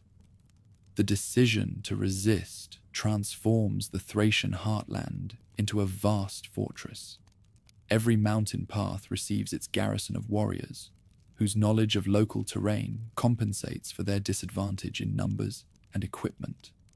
Supplies stockpiled in hidden caves will sustain the defenders through sieges that may last until the snows melt, while signal fires prepared on every peak will carry news faster than any messenger. Preparations for the coming storm reveal both the strengths and weaknesses of a society built for warfare. Tribal warriors who have spent their lives raiding and feuding adapt quickly to the demands of coordinated defense. But the unity required for effective resistance proves harder to achieve than individual courage. Old rivalries between clans and regions reassert themselves under pressure, threatening to fracture resistance before it can properly begin. The Battle of the Haemus Mountains unfolds in terrain that gods might have designed for infantry warfare. Narrow defiles where numbers count for less than skill, rocky slopes that favor defenders, an uncertain footing that neutralizes the advantages of heavy equipment. Here, if anywhere, the traditional tactics that have served the mountain peoples for centuries might triumph over southern innovations. Merzanes, chief of the Tribali, leads the first assault down slopes so steep that his warriors seem to fall upon their enemies like an avalanche given human form. Their war cries echo off the rocky walls as they hurl their javelins with accuracy, born of lifetimes spent hunting among these very peaks. The phalanx, caught in formation, unsuited to the terrain, wavers as bronze points find gaps between shields, and wounded men cry out in languages their attackers do not understand. But Philip himself rides with the vanguard, his presence inspiring his men to efforts that exceed mere professional competence. The young commander, who has studied every tactical manual preserved in the libraries of the South, adapts his formations to the challenges of mountain warfare with a flexibility that surprises enemies who expected rigid adherence to conventional methods. Gradually, inexorably, Southern discipline prevails over individual heroism. The phalanx, broken into smaller units that can maneuver independently, begins to climb the slopes with methodical determination. Each step costs blood, each position requires fierce fighting to secure. But the momentum of organized assault overcomes the desperate courage of men fighting for their homes and freedom. Sothis, the last great war leader of the independent Odrysians, makes his final stand on a rocky outcrop that commands the approaches to Sothopolis. Around him gather the survivors of a dozen defeated battles, men whose scars tell the story of a lost cause defended with honor intact. Their shields, once bright with clan colors and family emblems, now bear the dents and scratches of campaign after campaign fought against overwhelming odds. The prince's death comes not in the dramatic single combat that poets love to celebrate, but in the confused melee of a position overrun by superior numbers. His body, found among the heaped corpses of his guard, bears 17 wounds, each one testimony to courage that never faltered even when hope died. The mountain eagles that soar above the battlefield seem to keen for fallen heroes, whose spirits now join the eternal hunt in the shadowy realm beyond death. Surrender, when it comes, unfolds with ceremonies designed to preserve the dignity of both victor and vanquished. In the great square of Sothopolis, tribal chiefs kneel before Philip, while retaining the weapons that mark their continued status as warriors rather than slaves. The submission they offer acknowledges military reality while preserving cultural identity. They will serve the southern ruler, but they will serve as Thracians.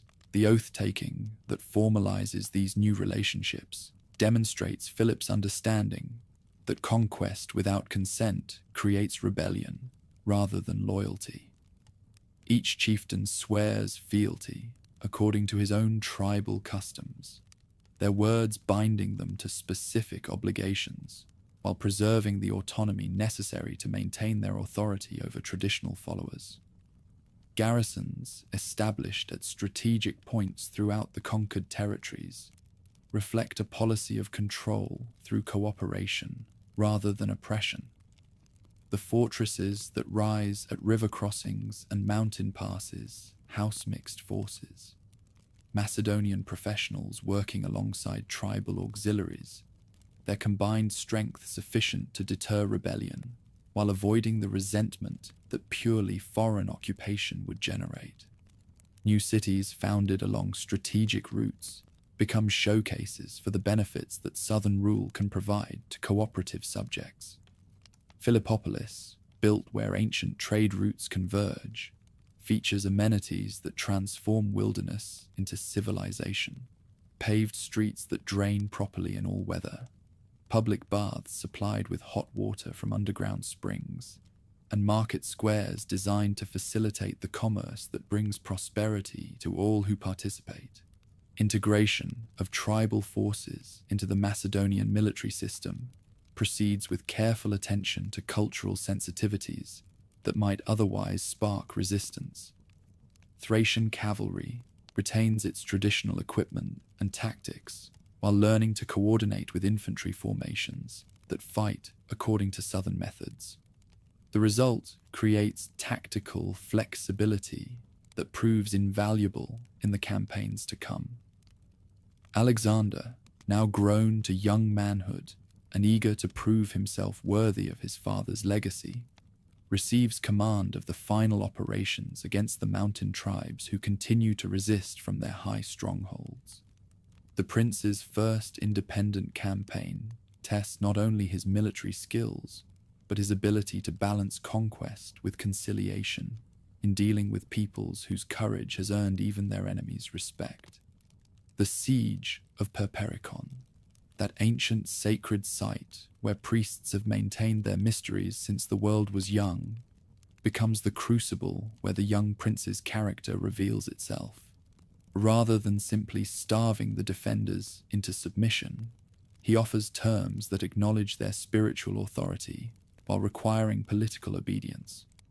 The compromise that emerges preserves religious traditions while establishing political control.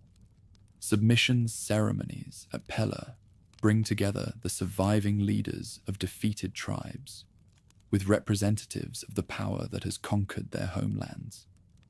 The Great Hall, with its painted walls and marble columns, provides a setting that demonstrates both the wealth of the victors and their respect for the courage of the vanquished. Here, former enemies become allies, bound by oaths that will be tested in battles far from their native mountains. Children of defeated chiefs become hostages, whose education in southern ways ensures the loyalty of the next generation, while preserving the knowledge needed to govern their traditional territories. In the palace school, young warriors learn to read tactical manuals written in languages their grandfathers never heard, while retaining the riding skills and weapon mastery that mark them as inheritors of ancient traditions. The great expedition that Alexander launches against Persia draws its strength from the fusion of southern organization with northern courage. In the ranks that gather on the plains of Macedonia, tribal contingents march alongside the professional soldiers of the phalanx, their distinctive armor and weapons marking them as representatives of peoples who have chosen alliance over annihilation. Thracian cavalry forms a crucial component of the force that will carry Macedonian eagles from the Aegean to the Indus. These horsemen, mounted on steeds whose bloodlines trace back to the sacred herds of the steppes, armed with weapons forged in mountain smithies, where craftsmen guard secrets older than written memory, represent the synthesis of two military traditions in service of a single overwhelming ambition. At the Battle of Granicus, where Alexander first tests his strength against Persian arms, tribal horsemen prove their worth by charging across a river in flood, while enemy arrows darken the sky above them. Their war cries, echoing the ancient songs of their people, mingle with the clash of bronze on bronze, as they crash into Persian ranks with force that seems to shake the very foundations of the earth. The Siege of Tyre demonstrates how tribal engineering skills complement southern siegecraft in reducing fortifications that have resisted assault for generations. Warriors whose ancestors carved defensive tunnels through living rock apply their knowledge to the task of undermining walls that protect one of the wealthiest cities in the ancient world. Their expertise with pick and shovel proves as valuable as their prowess with sword and spear. In the mountains of Afghanistan, where Alexander's forces struggle against tribes as fierce as any in the northern homeland, Thracian veterans find themselves fighting enemies whose tactics mirror their own. The swift raids, the ambushes launched from concealed positions, the refusal to accept defeat even when outnumbered. All these echo the methods that their own people had used against southern invaders just years before. At the Hydaspes River, where Alexander faces his greatest challenge in the person of King Porus and his war elephants, Thracian horsemen demonstrate the adaptability that has always characterized their approach to warfare. Initially terrified by the great beasts whose like they have never seen, they quickly develop tactics that turn the elephant's size into a disadvantage rather than an asset. The mutiny at the Hyphasis River, where Alexander's veterans finally refuse to march further into the unknown, sees tribal contingents standing firm in their loyalty, even as other units demand return to their homelands. Their spokesman, a grizzled chieftain whose scars tell the story of campaigns from Thrace to India, addresses the great conqueror with words that honor both duty and truth. "Lord, we came to serve your glory, and we have served it well. But the eagles that soar above our mountain homes call us back to nests that know our voices." The journey home brings these veterans wealth beyond their ancestors' dreams and stories that will be told around tribal fires for generations to come. Pack animals laden with Persian gold, Indian gems, and Bactrian silver follow the paths that lead back to valleys where simple farmers tend their flocks in ignorance of the great events that have shaken the world. The transformation of these warriors from tribal raiders to professional soldiers of a world empire reflects changes that have touched every aspect of their society. Yet resistance continues in remote valleys, where terrain favors defenders and traditional loyalties outweigh pragmatic calculations. The fortress of Suthopolis, rebuilt after its destruction and garrisoned by men whose grandfathers had served the independent rulers, becomes a symbol of cultural continuity amid political change. Here, the old customs survive beneath the surface of foreign rule, waiting for circumstances that might allow them to flourish once more. Mountain strongholds that never submitted to the initial conquest maintain their independence through a combination of natural defenses and diplomatic skill. Their leaders, styling themselves heirs to ancient traditions, offer ritual submission that satisfies southern honor while preserving practical autonomy. The tribute they pay purchases the right to govern their territories according to customs that predate written history. The death of Alexander at Babylon sends shockwaves through the vast empire that his conquests had created, but nowhere are the tremors felt more strongly than in the lands where tribal loyalties compete with imperial obligations. Veterans who had followed the great conqueror to the ends of the earth return to find their homelands divided between competing successors, each claiming legitimacy while possessing only fragments of the power that once united the known world. In this new age of diminished expectations and reduced horizons, the tribal peoples face choices that will determine whether they can preserve their essential character while adapting to political realities beyond their control. The memories of independence, still fresh in the minds of those who had served the last native rulers, provide both inspiration for resistance and reminder of the costs that such resistance might exact. As the 4th century draws toward its close, and the successors of Alexander carve up his empire like hunters dividing the spoils of a great hunt, the people of the mountains and rivers prepare for whatever trials the future may bring. They have survived conquest, adapted to foreign rule, and sent their sons to fight in the armies of conquerors.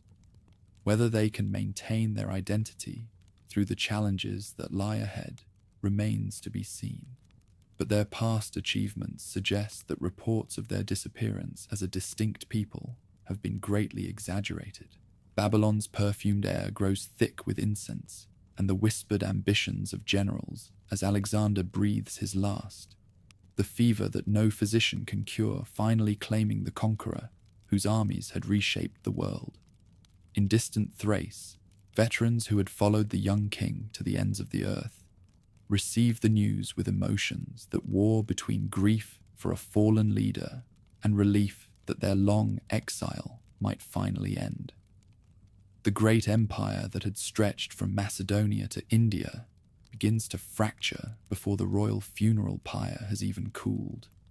Lysimachus, the bodyguard who had stood closest to Alexander in life, moves swiftly to claim the Thracian lands as his personal domain. His weathered face, marked by scars from a dozen campaigns, shows no trace of doubt as he surveys territories that encompass some of the richest and most strategically vital regions of the former empire. Here, between the Danube and the Aegean, he will build a kingdom worthy of his own ambitions and his fallen master's memory. The new sovereign's first act upon claiming his throne demonstrates both pragmatism and respect for local sensibilities. Rather than ruling from a foreign capital, he establishes his court at Lysimachia, a city built on the strategic peninsula that commands the approaches to Asia. The location speaks to military necessities, but the name proclaims dynastic ambitions that extend far beyond mere provincial administration. Construction of the capital transforms the landscape as workers arrive from across the kingdom to build monuments worthy of a ruler who claims equality with the mightiest potentates of the age. Architects trained in the schools of Athens work alongside engineers who learned their craft in the mountain fortresses of the tribes, their collaboration producing structures that blend Hellenic elegance with northern practicality.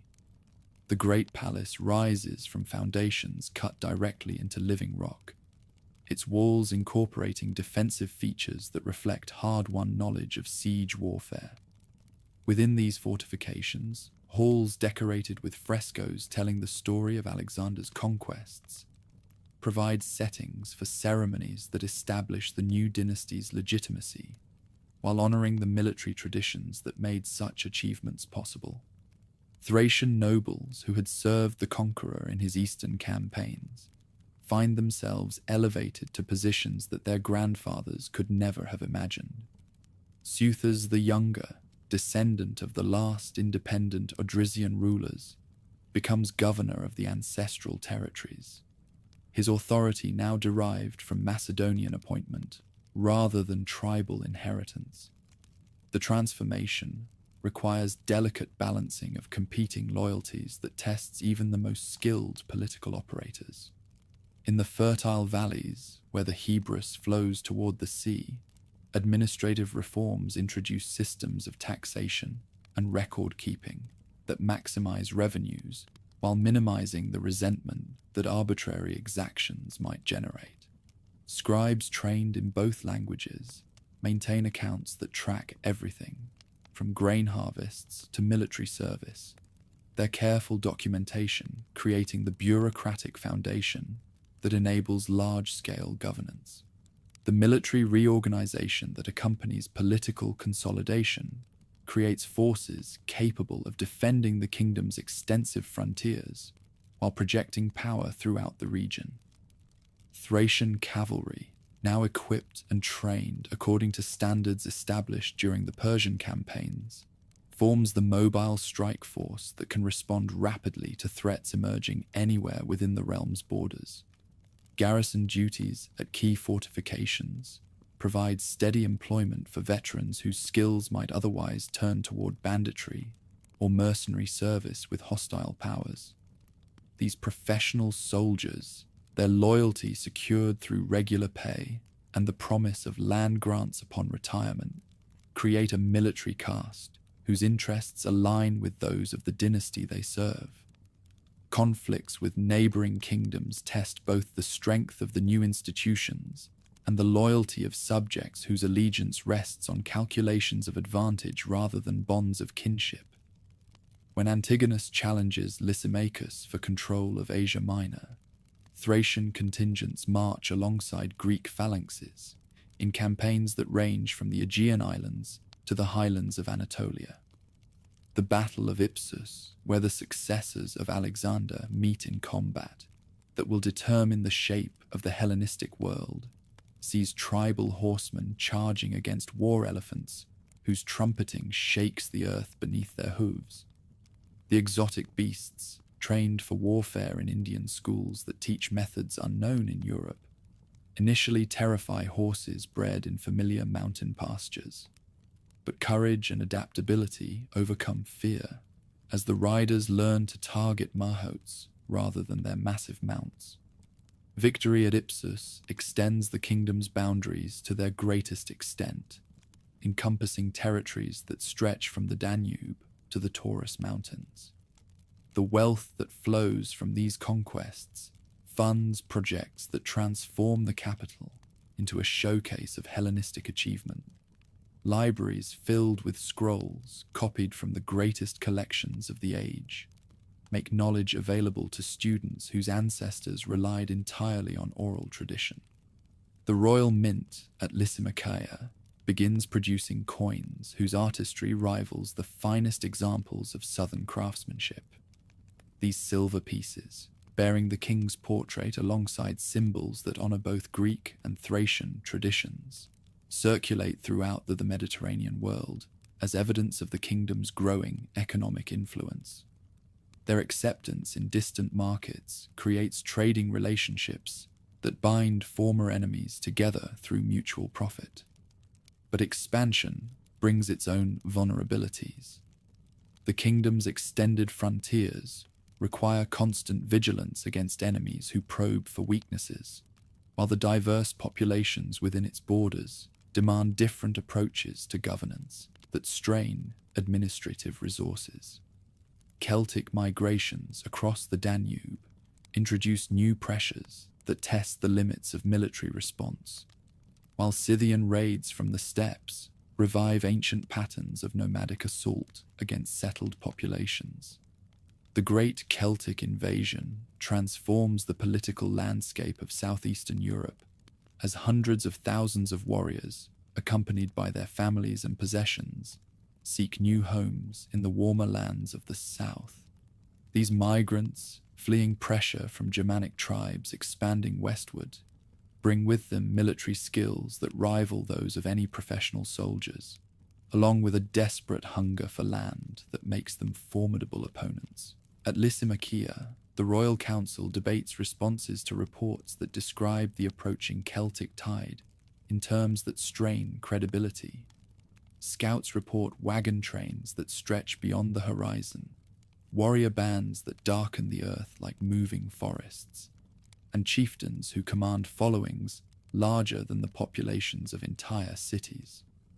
The challenge facing the kingdom exceeds anything in its previous experience. Lysimachus himself leads the defense against the Celtic incursion, his grey hair streaming behind him as he rides at the head of forces that represent the military evolution of 2 generations. The battle that follows near the shores of Lake Lysimachia demonstrates both the effectiveness of Hellenistic military methods and their limitations when facing enemies who combine traditional Celtic ferocity with innovations learned from contact with more sophisticated opponents. The Celtic charge, when it comes, strikes the royal forces like a thunderbolt hurled by angry gods. Warriors whose fathers had sacked Rome itself hurl themselves against the Sarissa hedge with a fury that seems to bend the very laws of physics. Their long swords, wielded with skill, passed down through generations of tribal warfare, cleave through bronze and steel as though cutting grain in harvest time. But discipline proves stronger than individual heroism, and the phalanx holds its ground despite losses that would break lesser formations. Thracian cavalry, operating on the flanks where their mobility provides maximum advantage, strikes at Celtic warbands before they can bring their full strength to bear. The battle sways back and forth, like a tide driven by conflicting winds, until sheer exhaustion forces both sides to withdraw to lick their wounds. The aftermath of the Celtic Wars leaves the kingdom weakened but not broken, its territories reduced but its essential strength intact. Many of the invaders push onward toward Greece and Asia Minor, leaving behind only those groups willing to accept settlement on terms that the royal government can control. The integration of these new subjects into existing administrative structures creates complications that will challenge future rulers. Succession crises that follow Lysimachus's death in battle at Corupedium reveal the fragility of personal rule in an age when loyalty depends more on calculation than tradition. The kingdom fragments as competing claimants seek support from different power centers, their civil wars providing opportunities for external enemies to intervene in pursuit of their own territorial ambitions. Revival of Adresian independence under local rulers represents both a return to ancient patterns and an adaptation to new realities. The chieftains who proclaim themselves inheritors of Teres and Sitalces command resources and territories that would have seemed modest to their predecessors, but they wield these limited assets with skill that maximizes their impact on regional politics. Traditional coronation ceremonies resume in ancient sacred groves, where oak trees older than human memory stretch their branches toward the sky. Priests of the great goddess perform rituals that blend pre-conquest traditions with innovations developed during the years of foreign rule. The golden circlets that crown the new rulers bear inscriptions in both the old script and the Greek letters that have become essential tools of administration. Mercenary service in the armies of rival Hellenistic kingdoms provides both income and military experience for warriors whose homeland can no longer support large standing forces. These soldiers of fortune, carrying weapons forged in the traditional manner, but equipped with tactical knowledge gained through service with professional armies, become valued assets in conflicts that rage from Egypt to Bactria. In Alexandria, Thracian guards protect the treasures of the Ptolemies, while their countrymen serve in the Seleucid armies that campaign against nomadic peoples beyond the Oxus. The dispersal of tribal military expertise throughout the Hellenistic world creates networks of influence that extend far beyond the formal boundaries of any revived kingdom. At Pergamon, where the Attalid dynasty builds a cultural center that rivals Athens in its achievements, Thracian artists work alongside the finest craftsmen of the age to create sculptures and paintings that synthesize traditions from across the known world. Their contributions to Hellenistic art reflect the continuing vitality of cultural traditions that foreign conquest could modify but never entirely suppress. The rise of Rome as a power in the Eastern Mediterranean creates new opportunities and new dangers for the fragmented Thracian kingdoms. Roman military methods, based on flexibility and adaptation, rather than the rigid formations favored by earlier conquerors, prove more difficult to counter using traditional tactical responses. The legions that march eastward represent a form of military organization that learns from every encounter, while retaining the essential characteristics that made Roman arms victorious from Spain to Syria.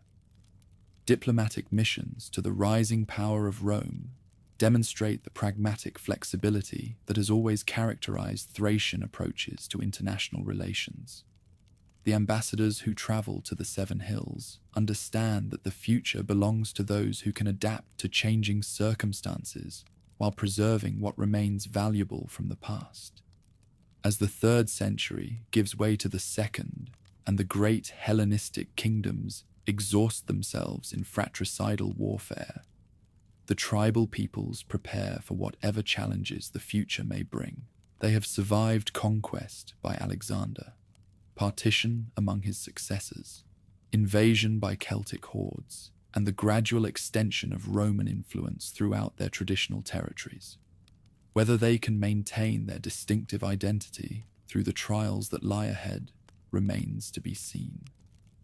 But their past achievements suggest that rumors of their extinction as a distinct people have been greatly exaggerated. Eagle standards glint in the morning sun as Roman legions cross the Hebrus River, their hobnailed sandals drumming against stone bridges built by engineers who have learned their craft reducing fortresses from Spain to Syria. Behind them stretches a supply train that speaks of methodical preparation rather than hasty adventure. Wagons loaded with siege equipment, pack animals bearing provisions for extended campaigns, and the portable workshops that enable these forces to maintain their equipment far from friendly territory. From his mountain stronghold overlooking the valley, Rometalces the Elder watches this latest tide of conquest approach his ancestral lands. The last great ruler of independent Thrace bears the weight of centuries on his shoulders, his scarred hands gripping the silver cup that once belonged to Cotys the Great. Around him, his war council maintains the respectful silence due to a sovereign whose every decision may determine whether their people survive as anything more than footnotes in foreign histories. The sight unfolding below represents more than mere military expedition. It embodies the systematic expansion of a power that has already swallowed the Mediterranean world. These legionnaires fight not for glory or plunder alone, but for the methodical extension of an administrative system that transforms conquered territories into profitable provinces. Their very orderliness speaks of an approach to warfare that differs fundamentally from the heroic traditions that have shaped tribal society for generations.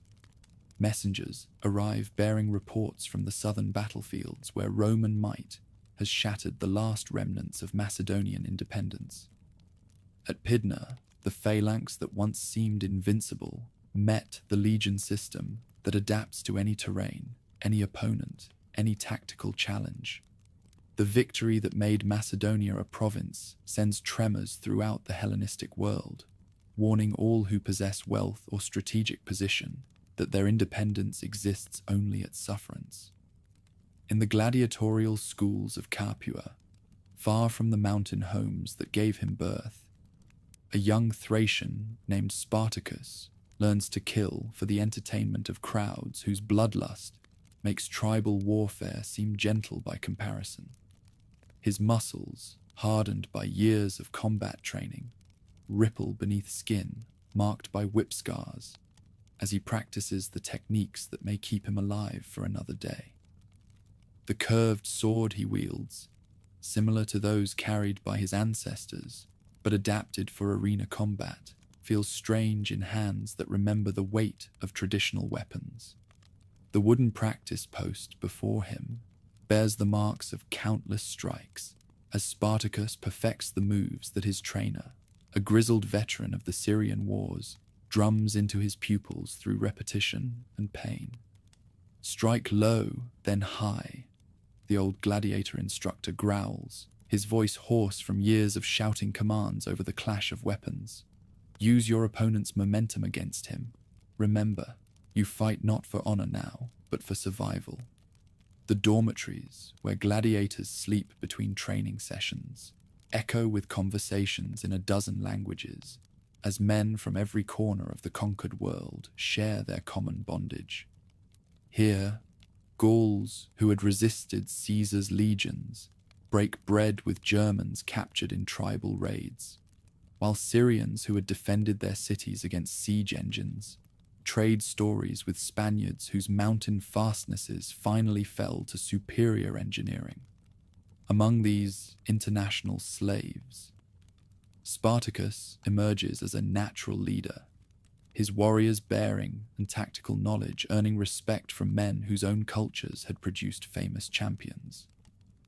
When the opportunity for escape presents itself, he requires no elaborate speeches to rally followers. His very presence speaks of possibilities that make the risk of death seem preferable to the certainty of continued degradation. The breakout from the gladiatorial compound unfolds with precision that reflects months of careful planning. In the pre-dawn darkness, when guards drowse at their posts and the kitchens prepare the morning meal, the rebels strike with weapons improvised from cooking implements and training gear. The traditional war cry that Spartacus learned at his mother's knee echoes through the corridors as men who had been forced to fight for entertainment transform themselves back into warriors fighting for freedom. Mount Vesuvius provides the perfect stronghold for fugitive slaves whose numbers grow with each successful raid. The mountain's slopes, covered with forests that offer concealment and escape routes, overlook roads that carry the wealth of southern Italy toward metropolitan markets. From this natural fortress, the rebels can strike at targets of opportunity while retreating to positions that conventional forces cannot easily assault. Organization of the slave forces reveals how quickly tribal military traditions reassert themselves when freed from foreign constraints. Spartacus structures his followers according to patterns learned in childhood, creating units based on kinship and regional origin, rather than the arbitrary assignments favored by military manuals. The result produces cohesion that surprises enemies who expected undisciplined rabble rather than coordinated resistance. The training ground that the rebels establish in a mountain meadow becomes the scene of daily drill that transforms desperate fugitives into effective soldiers. Veterans who had served in professional armies before their enslavement pass on their knowledge to recruits whose only experience of warfare comes from arena combat.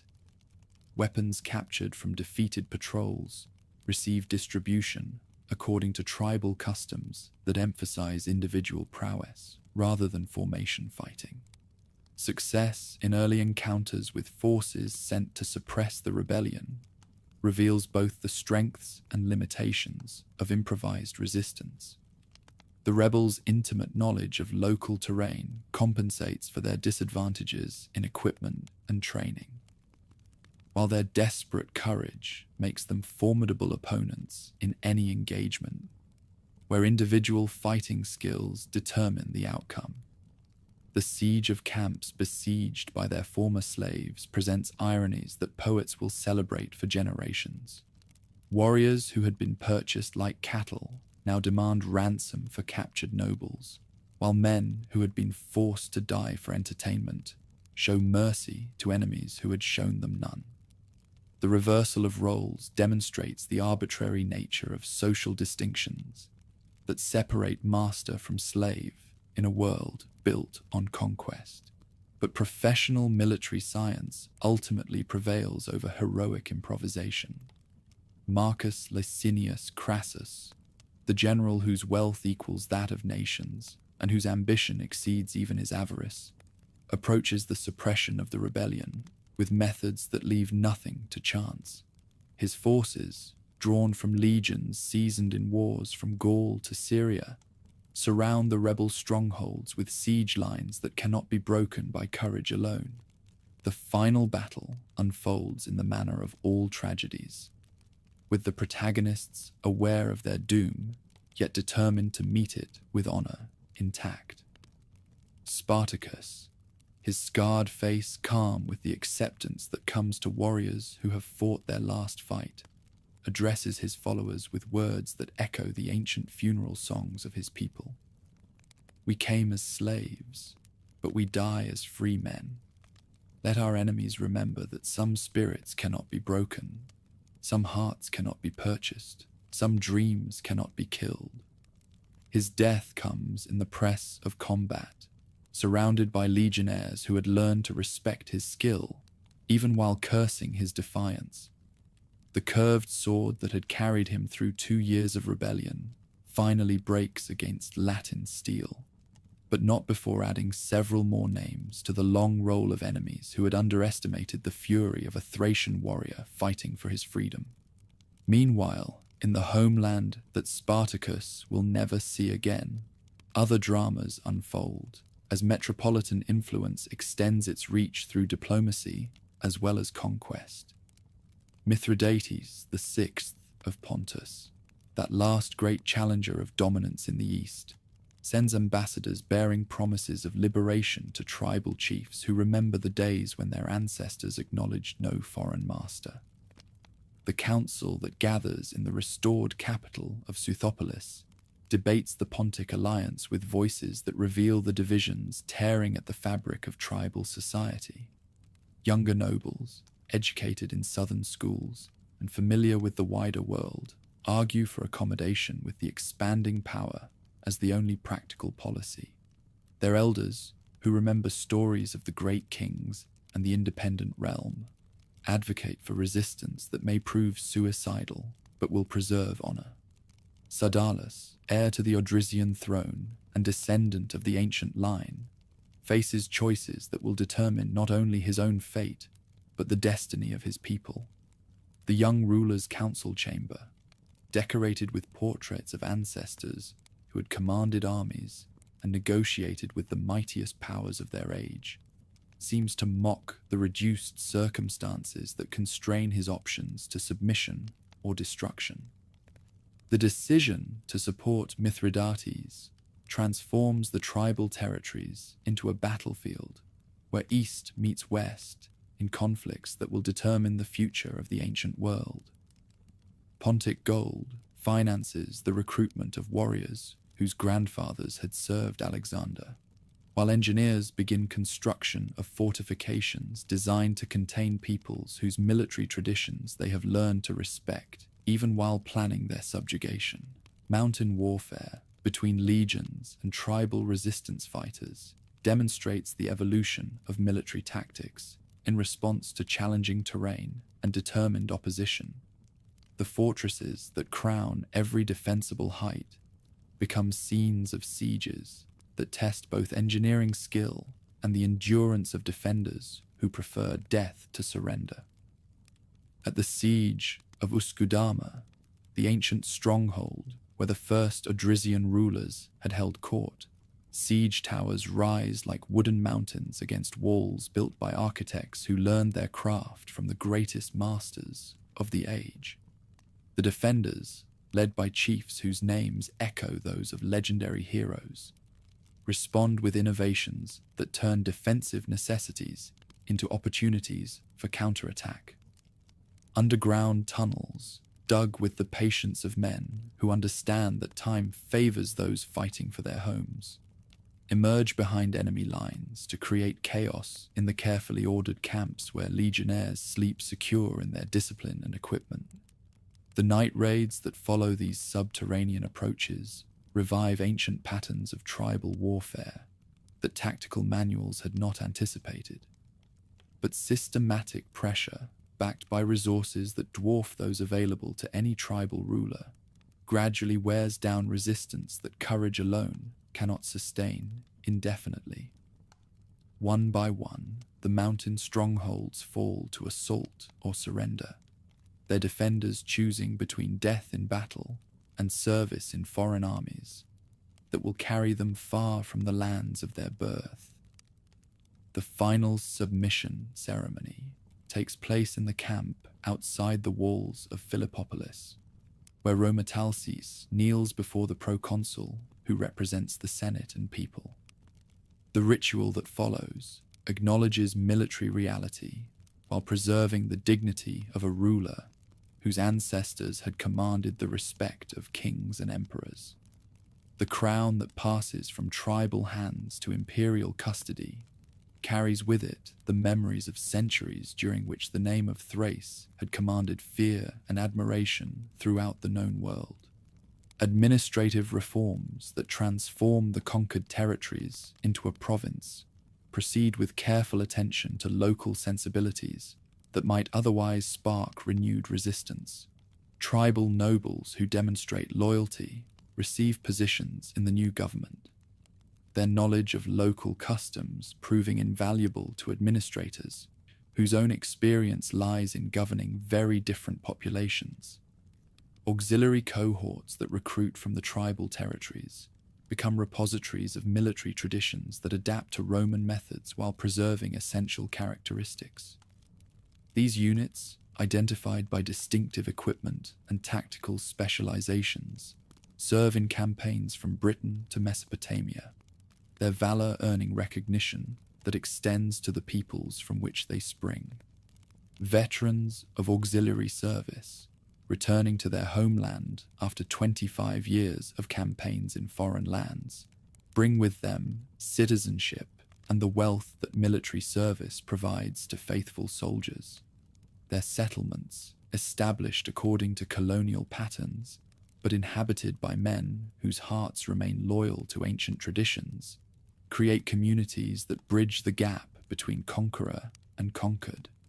The transformation of tribal society under imperial rule proceeds gradually but inexorably, as new generations grow to maturity knowing no other system of government. Schools established in the major towns teach Latin alongside the native tongues, while law provides frameworks for resolving disputes that traditional tribal customs might have left to blood feud and private vengeance. Beneath the surface of Roman administration, older patterns persist in forms that foreign observers might not recognize, but which remain meaningful to those who preserve the memories of independence. Seasonal festivals continue, though their significance may be reinterpreted to accommodate new realities. Warrior dances survive, though they now celebrate auxiliary service rather than tribal warfare. The songs endure, though they may speak of imperial victories rather than the triumphs of ancient heroes. In the end, the name and memory of the Thracians survive the loss of political independence, because they represent more than mere ethnic identity. They embody an approach to life that values individual courage over collective security, personal honor over material comfort, and spiritual freedom over physical constraint. These values, forged in the crucible of mountain warfare and tempered by centuries of cultural exchange, prove more durable than the states that once claimed to represent them. Auxiliary standards that bear tribal emblems march along roads that stretch from Hadrian's Wall to the Euphrates, carrying with them the memory of a people who chose adaptation over extinction, service over slavery, and honor over easy survival. In foreign camps and distant battlefields, the descendants of Teres and Citalis continue the warrior traditions of their ancestors, while serving masters whose own empire may prove as mortal as all the powers that preceded it.